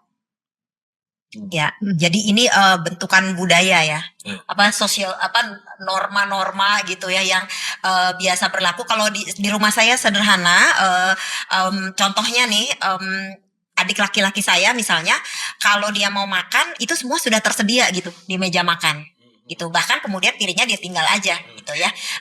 Kemudian sementara kalau saya mengambil piring sendiri, ambil makanan sendiri gitu, kemudian nyuci piring sendiri semua gitu. Jadi dan itu sesuatu yang dari kecil menjadi kebiasaan gitu pada akhirnya bahwa kita melayani begitu, kemudian apa namanya, sementara laki-laki kesannya capek pulang kerja, sibuk di luar, kemudian tidak mendapatkan beban tambahan gitu ya untuk melakukan hal-hal yang domestik dan dianggap ini perempuan bisa gitu ya. Nah, ini sebetulnya gimana ya terkait blocking ini gitu ya, bahwa kita menganggap itu sesuatu yang udah sewajarnya, nggak perlu dipertanyakan lagi gitu ya. Ada yang bisa di sharing di sini, silakan Pak Mus. Ya. Ya. Pertama, eh ya, sebagai perempuan ya, dan ini yang sering kali disalahpahami. Jangan pernah minta excuse nggak perform karena belum. Setiap Ya, dimanapun tempat ada, kita semua laki-laki perempuan pastikan perform. Bahwa untuk perform itu butuh 2 kali lipat kerja, ini yang kita bicarakan biar lebih mudah. Tapi bahwasanya perform itu harus, karena gitu ya. Nah, Ibu, saya baru pilihan RT 1 bulan ini. Tiba-tiba nggak pernahnya ada perempuan daftar jadi RT. Tapi nggak pernah ada. Terus kemudian saya sambil pingpong, dia tanya, Pak Mus, saya mau jadi RT gimana? Yaudah Ibu jadi aja. Saya akan umumkan di RT ini, saya dukung Ibu. Karena saya merasa saya cukup powerful di RT. Iya. Artinya memang. Dan saya yakin perform. Saya harus minta pertanggungjawaban dia untuk perform. Tapi bahwasanya setiap kita, kalau kita punya itu, memang pastikan alay laki-laki ini memang ternyata masih sangat diperlukan. Iya. Di Bogor saya pernah membantu wali kota Bogor untuk mendorong dinas pekerjaan umum yang sangat laki-laki dan juga dinas perumahan yang sangat laki-laki itu diisi perempuan. Ya. Dan lebih junior dari laki-laki di luar aliansi dukungan kekuatan yang biasanya ada. Kalau di ASN itu ya ada kelompok misalnya alumni apa. Iya. Ini 2 orang perempuan. Tapi memang perform baik, di backup langsung sama wali kota ya terus menerus gitu. Iya. Berhasil. Jadi memang tidak beruntungnya kita tetap butuh orang-orang ini ya. Jadi kalau kita produksi laki-laki yang seperti ini sebanyak mungkin dari teman-teman. Dan itu bisa didekati. Nah, saya mau kasih cerita sedikit. Apakah benar sih kalau laki-laki di level paling atas itu, terutama yang pejabat politik, itu nggak bisa nerima sama sekali isu gender? Sebenarnya selama kita bisa bayangkan ke dia, kan setiap orang itu, terutama kalau politisi kan otaknya apa sih insentifnya? Ya. Apa sih insentifnya untuk bisa melakukan sesuatu? Selama kita bisa menjelaskan, Pak, kalau kita angkat orang ini, ada insentif tambahan, itu mudah. Jadi sebenarnya ketika ke semuanya kita harus tahu, kita harus tunjukkan. Setiap kita menempatkan perempuan pada porsinya, tidak dihalang-halangi membuka aksesnya, itu ada insentifnya banyak. Mungkin bagi ibu-ibu, Bapak jadi terkenal. Contoh paling sederhananya ya. Iya. Gitu. Gak apa-apa, kadang-kadang kita harus mainin insentif ini dulu. Untuk bisa memastikan ada teman kita aman. Sambil nanti dia perform dan menaruh akarnya. Ya. Nah, tapi kadang-kadang gitu-gitunya masih perlu, Mbak. Iya. Oke. Ya, ini ada yang raise hand, Nur Isdah Idris. Ya, silakan, saya persilahkan. Hai semua, terima kasih ya. Jadi ini dari mode wanita pekerja pindah ke wanita rumah untuk memasak dan sebagainya. Saya cuma mau bercerita sedikit. Jadi perjalanan PhD saya baru selesai tahun lalu. Saya melihat bahwa yes, kalau misalnya perbandingan PhD perempuan sama laki-laki itu jauh banget.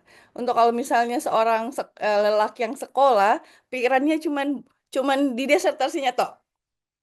Sedangkan kalau misalnya perempuan yang bersekolah, saya acungi jempol. Kenapa? Karena di kepalanya ada disertasinya, tetapi urusan rumah, urusan tete bengek, domestik, anak dan sebagainya tetap jalan. Jadi saya ngacuin jempol buat PhD dan perempuan-perempuan yang bersekolah di luar sana, biar walaupun gimana pun mereka menyebutnya bahwa laki-laki dan perempuan dalam menggapai cita-citanya itu setara, tetapi saya merasa itu tetap tidak sama. Karena lelaki itu walaupun gimana ya, kita menganggap mereka bersekolah itu berarti mereka bekerja. Sedangkan kalau perempuan bersekolah itu dianggap itu adalah pilihan hidupmu. Makanya kalau laki-laki yang bersekolah, kita istri maupun semua supportnya menganggap oh ini harus didahulukan. Sedangkan kalau perempuan yang bersekolah itu artinya itu pilihan hidupmu. Em, di sini saya cukup mengapresiasi bahwa saya memiliki orang tua, bapak terutama yang menganggap perempuan itu harus sekolah tinggi. Kenapa? Karena perempuan itu adalah fondasi dari generasi selanjutnya. Perempuan yang pintar bisa mendidik anak melebihi dirinya.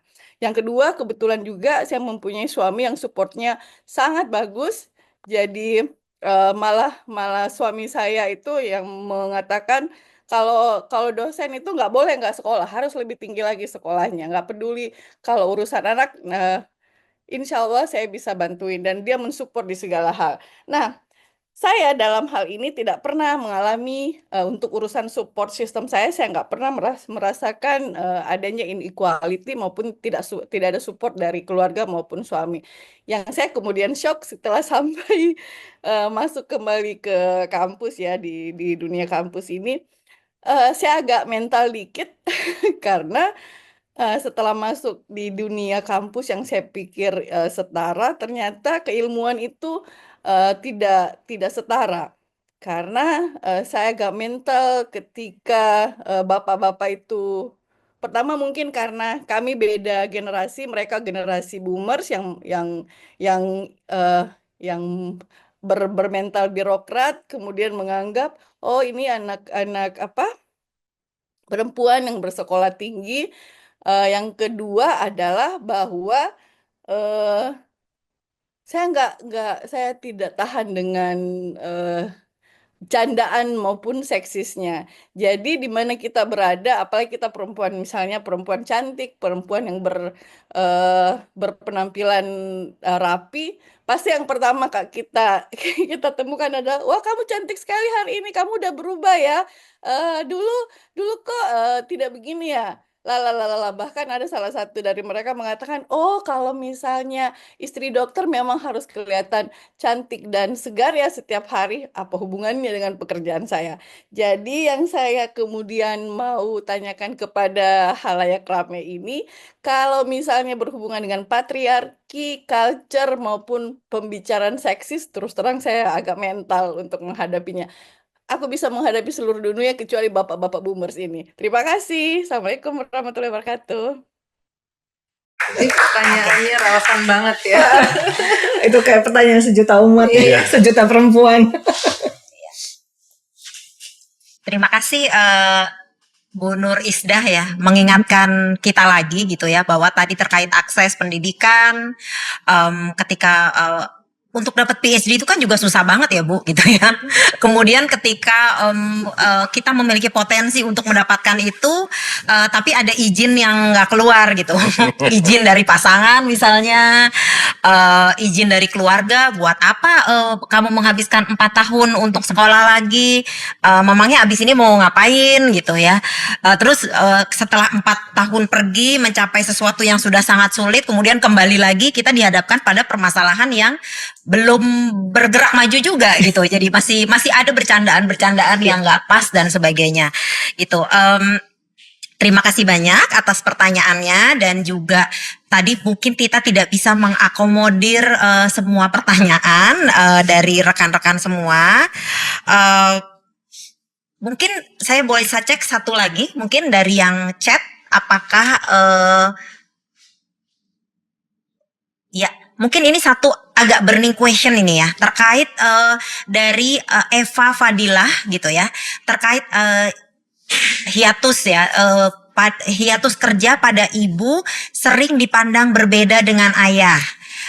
Misalnya ayah sementara berhenti bekerja gitu, tidak melihat stigma negatif untuk kembali lagi ke dunia kerja. Kemudian bagaimana untuk perempuan begitu setelah break kemudian kembali ke dunia kerja, seperti apa tantangannya, atau kadang-kadang di dunia kerja dilihat, aduh ini kemarin breaknya kayaknya kelamaan gitu ya, ini kenapa gitu, apa jangan-jangan kalau setelah punya anak 3 kayaknya kerja juga udah nggak efektif misalnya gitu ya. Jadi bagaimana career break ini tantangannya untuk perempuan. Mbak Mel mungkin bisa sedikit introduce ya dari apa tadi sharing kita sedikit jam makan siang gitu, ada program yang kemudian bisa menstimulus perempuan untuk kembali berkarir setelah break gitu. Bisa di-share Mbak Mel? Yes. Ya, sebelum kita tutup ya nanti. Terima kasih Mbak Eva, ini pertanyaannya bagus sekali gitu ya, dan memang kita di L'Oreal juga karena mencermati itu tadi ya, memang banyak sekali kondisi di mana banyak perempuan yang memang mereka decided atau family decision gitu ya untuk meninggalkan kerja yang kita tuh kadang-kadang sayangkan gitu sebagai manajemen gitu, aduh dia bagus banget gitu, tapi kan kita tidak bisa interfere into apa namanya family decision gitu ya. Kadang-kadang kita bujukin atau kita apa gitu, tapi ada yang memang oke, aku nggak bisa. Dan dari apa namanya kesadaran atau realita yang terjadi itulah makanya kita punya program yang namanya si Reconnect program ini, atau bisa dibilang apa ya, returnee gitu, returnee, di mana kita ngerasa oke, this has to be an example di mana kita bisa memberikan kesempatan bagi perempuan-perempuan yang memang sudah berhenti 1 tahun 2 tahun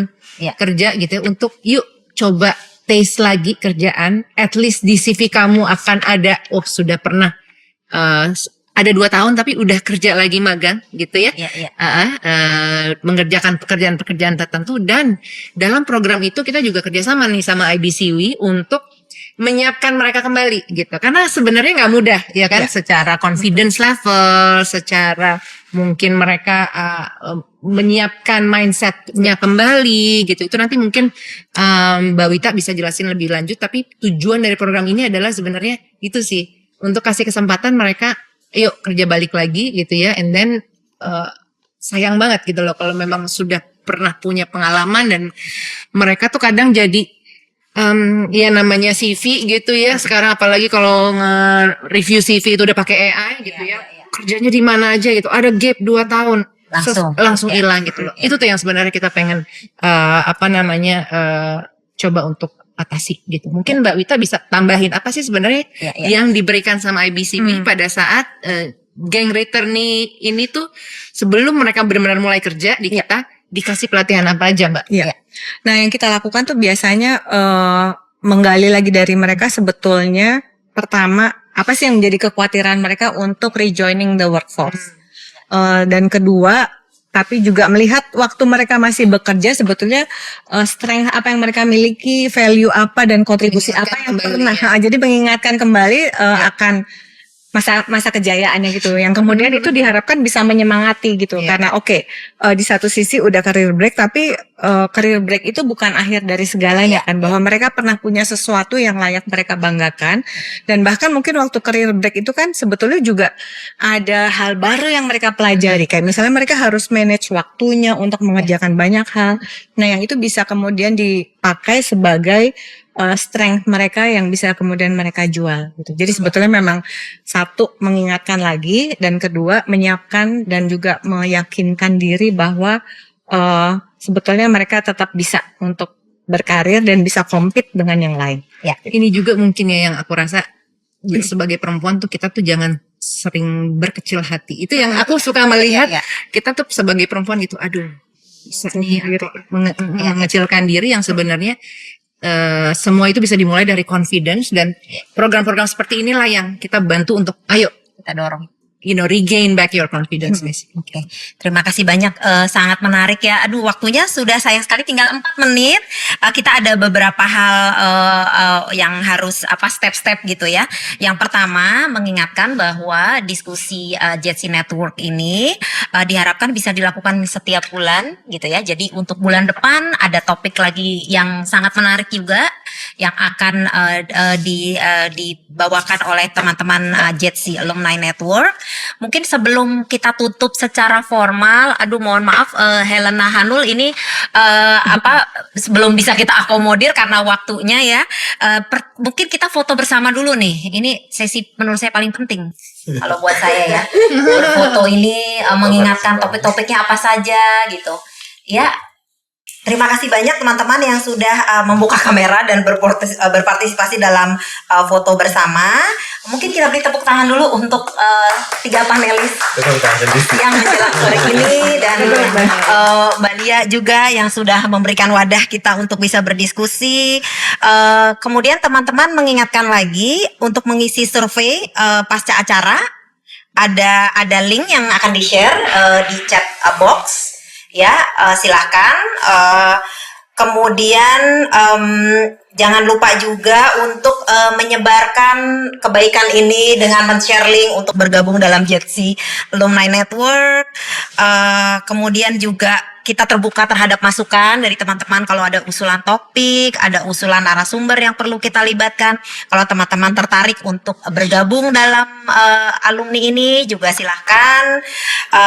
Kemudian saya tutup dengan mengucapkan banyak terima kasih sekali lagi kepada tim Australian Awards Indonesia yang menyiapkan sesi hari ini dengan berjalan dengan sangat lancar, kemudian panelis yang hadir on time, kemudian bisa bergabung sampai acara selesai dan juga Mbak Lia. Oke, selamat sore. Wassalamualaikum warahmatullahi wabarakatuh.